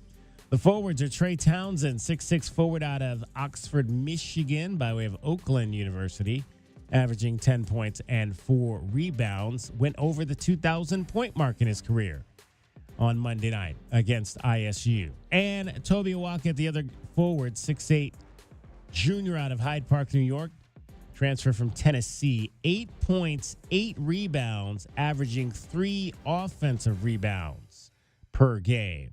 Tommy Lloyd is the head coach of your Arizona Wildcats, 6-2 now against top 5 opponents with that win over Iowa State on Monday.